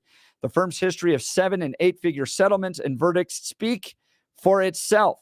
They are a firm where good people from all walks of life, without regard to ability to pay, receive the level of legal representation that the rich and powerful enjoy. Dan Caplis Law believes that talk is cheap, experience counts, results matter. The firm would be happy to share with you its track record of outstanding jury verdicts and out-of-court settlements. Dan Caplis Law believes that who you hire says a lot about you to everyone involved in the case. They suggest that you choose a law firm that shares your values, and Dan is a man of deep values, believe me. The firm believes that its core values have been the foundation of its historic success: faith, integrity, hard work, and a dedication to righteous causes. If you need Dan's help, give him a call at 303-770-5551 or hit dancaplisLaw.com. That's Dan, CAPLIS law.com. All right, let's go to Aaron, line 3. Nope, we may be on a bad connection with Aaron. Hello? Aaron, can you hear me? We got a lot of static. Hello? All right, Bill, I'm getting a lot of static from Aaron. Uh-oh. We might have to switch through. Let's go to Hugo, line 1. Hugo. Hello, Jeff and Bill. Hey, guys. Hello. Listen, there are so many points to this issue, but real quick, I wanted to address the part about the mayor having the audacity to come out and blame Republicans for this when in his response to the crisis, so to speak, is for the federal government, which, by the way, is you and me, to send more money. That's Right. always their response. They never want to fix the root cause of the issue. He never once called for closing the border, enforcing immigration laws, and having people come in through the proper process. This is the biggest thing that I see every day in these arguments. Nobody wants to address the fact that we have an immigration system. Perhaps we need to tweak it somewhat. Perhaps we need to do the issues or fix the parts about asylum, which, by the way, only less than 1% of the people that come here actually qualify for asylum under our laws. So this whole thing is convoluted. And then he has the audacity to blame Republicans when Republicans passed H.R. 2 in the House last spring, and the Senate wouldn't have anything to do with it. So it's the same playbook. Every election year that we have, especially presidential election year, we have the left always trying to create crisis so that they can turn around and then point the finger at Republicans. And we have enough, I'm sorry, dumb people in this country that will sit there and buy that nonsense instead of looking at the facts. It's just beyond my, beyond my pale. I don't know. Hugo I'm an bringing immigrant. the fire. Hugo bringing the fire. I love it, my friend. I love it. Hugo, thanks so much for the call. Yeah, thanks, Hugo. Have a good day. Hey, if you're losing your hair and you need a simple solution that works, you want the best modern technology with top-rated physicians, something that's guaranteed to work. Guys, you need Dr. Tanya Pauls and her team at Advanced Hair. They've completely redefined hair restoration, from the experience itself to their unmatched results, receding hairline, bald spot, thinning hair. Address them all with Advanced Hair's simple one-day treatment in a calm, relaxed environment with the most experienced professionals. Advanced Hair has performed tens of thousands of these breakthrough treatments. And get this, your own natural hair begins to regrow the very next day. No one in Denver can offer anything like the advanced FUE found at Advanced Hair, and I highly recommend their team. It starts with your free consultation. Call 720-459-HAIR. If you qualify, you'll also get $250 off and 250 free hair grafts. Refine your hairline with a team that's redefined hair restoration. 720-459-HAIR or advancedhair.com. That's advancedhair.com. All right, we're going to get to Jimmy Sangenberger. Going to get an update on some news coming from him. You're listening to The Jeff and Bill Show. News Talk 710 KNUS.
Joining us on the VIP line is the great Jimmy Sangenberger.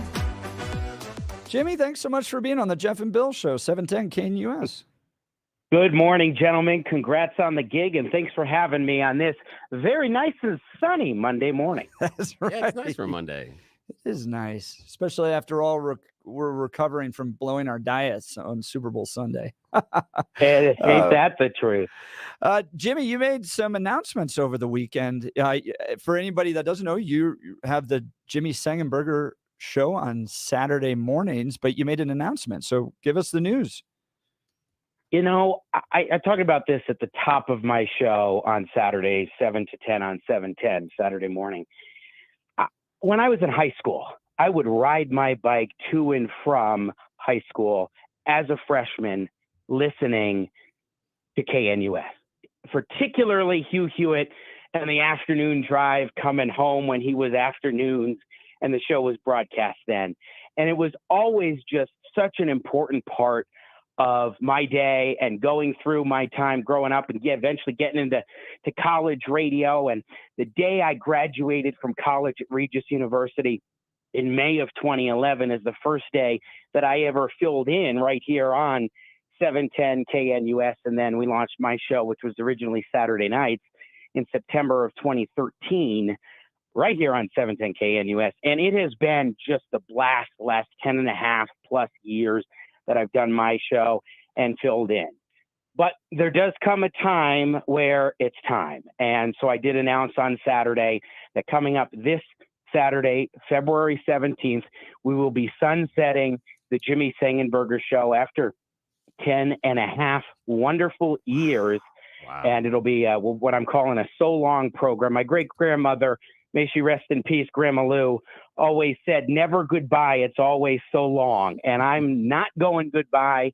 It is just so long, gentlemen. And that show runs from 7 a.m. to 10 a.m., right, on Saturdays? Yes, 7 to 10 on 710. So we're going to want to make sure that people tune into this. Jimmy Sangenberger, an absolute icon, a staple, a foundation to talk radio here in Colorado. Jimmy, you also write for the Gazette, and you're one of the most brilliant investigative journalists out there. Absolutely.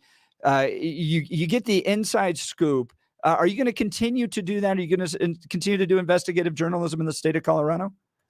Yeah, thanks for asking. So I do have every Tuesday and Friday my column for the Denver Gazette as investigative columnist, and I will be continuing that. We've also got some other exciting things that we're cooking up in the works. So folks, if they want to follow what I'm doing next and what's happening, JimmySangenberger.com is my website. All ease all the time in Sangenberger. Once you know that, it's easy. Just scroll down a bit on the homepage and you can sign up for the newsletter and keep tabs on all the exciting things that are to come. Now, of course, this is how the show rolls. Jeff asked the real question, and I want to know if you're still playing music. Are you still going to get up on stage? Are we still going to be able to see you in and around town? Good. I hope Beautiful so. question. Good. I mean, so we have been in between guitarists. We're auditioning somebody new, hoping to get the Jimmy Jr. Blues Band back in action very soon on a regular basis. JimmyJrMusic.com is my website, but also that newsletter at JimmySangenberger.com will include any gigs that are to come up. And I did have a fun time sitting in with my friends at the Young Heart Band at Dougie G's up in Thornton. It's a wonderful VFW post, and they're a country band. They just celebrated their 10-year anniversary of the band, so I got to fit in for a set on harmonica, and that was a blast. So you'll see me filling in or sitting in rather around town, and certainly with the Jimmy Jr. Blues Band once we get things cooking. Oh, that's wonderful. Just like the big time, because you guys are searching for guitarist, and the band Smashing Pumpkins also looking for guitarist right now. So again, you guys are going through that. Really? The big guys are. Okay. Yeah, so just like the big time, man. I'm company. so proud of you. Yeah, you're definitely good company. We're going to miss you terribly. You and I go back a long, long, long time. We have a really nice relationship off air. And I was crushed to see that you are stepping away, because there is so much that you still have to do here on KNUS. I really hope you come back. And I hope that Jeff and I can knock on your door, and maybe during the 9 o'clock hour in the future, you'd be willing to step aside from your regular responsibilities and hang out with us for about an hour, either in studio or on air, or on phone and just chat about stories of the day. I'd love to have you kind of just reoccur every once in a while as a 9 o'clock guest that can just hang with us for a while. I gotta get some dust settling things right now, but let's keep talking because I do not want to be a stranger on KNUS. That's for darn sure. Oh, I hope so. When things settle down, reach out to me and we'll get you on as soon as we can. That'd be fantastic. Yeah. Hey, well, you and I worked closely together, as you alluded to, when I hosted Business for Breakfast, the old morning show on a Salem, Denver station. And it was just such a treat as we crafted something unique over there. And I definitely missed those days in that program. Yeah, because nobody was paying attention to us. We were doing a whole bunch of stuff that we're like, this is not what a business show really does. But that was fantastic. We are going to miss you more than you actually know. Thank you so much for joining us. But I do want to note that, of course, Colorado Biz Magazine did, towards the end of the program, where they were about to sell the station, but we didn't know it at the time, they did a 2-page spread about yours truly and Business for Breakfast. So we were getting traction, and it was a great time. It was. Yeah. Jimmy, I got to ask about one of your columns recently as Lakewood eyeing Jeffco's shuttered schools. You made a cardinal sin in the state of Colorado by questioning the progressive left. And of course, 9 News was there to make sure you paid in full. How dare you raise questions about what Lakewood may be doing about illegal immigrants? Heretic. What are you seeing in Lakewood? You're keeping a good eye on what's happening out in Lakewood. Yeah, there are a couple of things that are going on, something strange in the city of Lakewood and the county of Jeffco and Jeffco schools. So one of the things that's fascinating is Jefferson County Schools just last month was introducing via their COO, guy by the name of Jeff Gatlin, I think, introducing a new pathway for these 21 closed schools that they have, where if a municipality expresses interest in one of those schools, they get first dibs, and immediately public participation in what happens with the schools gets cut off, and they go down this separate path, and it only returns to the public basically, or the normal process, if a deal doesn't come through. And so when I saw that, and that happened at the same time as Lakewood was putting out these sort of indicators that they might have interest in these closed schools, my interest was especially piqued, particularly because we now know that they are eyeing and expressed an interest in Emory Elementary School, one of the schools that was closed. And the question has been, for what? Could it be migrants? Could it be homeless services? We don't know exactly, but they've really been trying to keep whatever it is under wraps in both Jeffco schools and Lakewood. So this is one story I'll definitely be following, and everybody should be aware of, especially given the dual crises of homelessness and the illegal immigration crisis at the southern border that Biden, let's be clear, has just literally done nothing to address. So a lot of people don't know this. The Workers' Families Party, which is just an outright communist party, has spent years going after these city councils, Arvada, Lakewood, Littleton, and trying to place just outright communists into city council leadership. And so now you see this kind of shadiness. We're not really going to address what's going on because they're motivated by outside interests, not necessarily doing what's best for the people of Lakewood. And so Jimmy Sengenberger, through his columns published on the Gazette and at his website, jimmysengenberger.com, is really keeping track of this. And Jimmy, I think you do a better job of investigative journalism into the state of Colorado, Tay Anderson, all of that stuff, better than anybody else. What columns are you working on for tomorrow? Oh, tomorrow, I'm setting my sights on Tina Peters and the Colorado GOP. Last week, the trial of Tina Peters for her alleged election security breach was postponed for the 4th time, continued to July 29th, because 3 days before the trial was scheduled to happen, she replaced her legal team with the 5th attorney of record. And meanwhile, just before the trial, as folks listening may know, the Colorado GOP leadership put out an email calling for prayer and support for Tina Peters. And this past Saturday, I had an interview, I quote extensively from this interview, with Gerald Wood, whose identity was used by a man named Conan Hayes on behalf of Tina Peters. We know this for a fact, to go in and make copies of the election hard drive that then ended up being leaked out. We know that. The legalities are up to the jury, but those are some facts that we know. And so Jerry Wood, and his wife Wendy joined me on Saturday and shared how almost 2 full years after Tina Peters was indicted, their family has continued to endure all of this kind of fallout, and they gave reaction. And so I tie everything together in tomorrow's column for the Denver Gazette. Definitely one to watch, guys.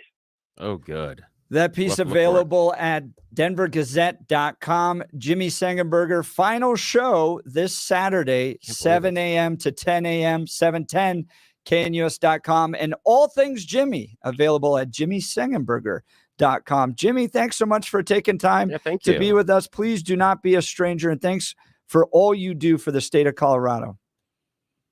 Thanks, guys. You too. And thanks for having me on. And I look forward to a very special show. We've got some exciting things in the works for the So Long Show this Saturday, 7 to 10. We'll be tuning in, my friend. Thanks, my friend. You're the best. Hey, friends, your home is a significant asset, and choosing the right team to help you sell it can be the difference in thousands of dollars in your pocket. I highly recommend Gay Ribble and the Empower Home team, the realtors I trust.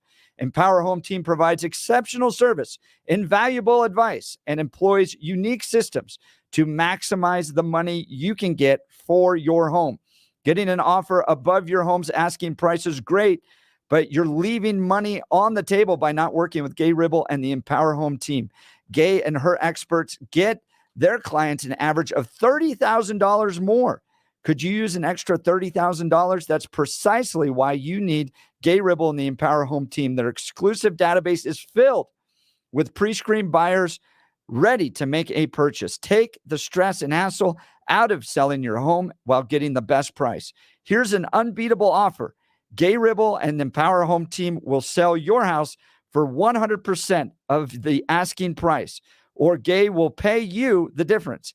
It's an offer you simply cannot refuse. Get 100% of your asking price guaranteed with Gay Ribble and the Empower Home Team. Reach out to my friends and realtors. Gay Ribble and Empower Home Team. Call 833-301-SOLD or go to gayhasthebuyers.com. That's GAYE hasthebuyers.com. We want to take your calls on Mike Johnston blaming Republicans for the immigration crisis that Denver is facing. Of course, give us a call, 303-696-1971. That's 303-696-1971. You're listening to The Jeff and Bill Show. News Talk 710, KNUS.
Welcome back to the Jeff and Bill Show. Friday afternoon, Denver Mayor Mike Johnston was angry at congressional Republicans, I was gonna say federal Republicans, for congressional Republicans for not providing money for the immigrant crisis we're facing in Denver. Denver has more illegal immigrants per capita than any other city in America right now. Text messages coming in. What happens if we remove these services from them?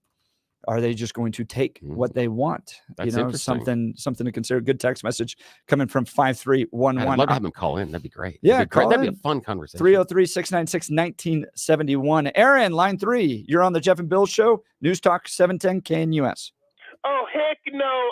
The Republican Congress better not give this mayor one red cent. And now I know why. I'm glad I did not vote for the newly elected mayor to run this city, because he's just taking a playbook from Joe Biden. Joe Biden wants to blame former President Donald Trump for what's going on at that southern border, which is ridiculous. And the solution to this problem is just common sense. Shut that border down. If you want people to be picking your lettuce, your grapes, or picking your oranges here, give them a temporary visa. When the job is done, they must go home wherever they were born on planet Earth, El Salvador, Venezuela, Mexico, or wherever. A temporary work visa.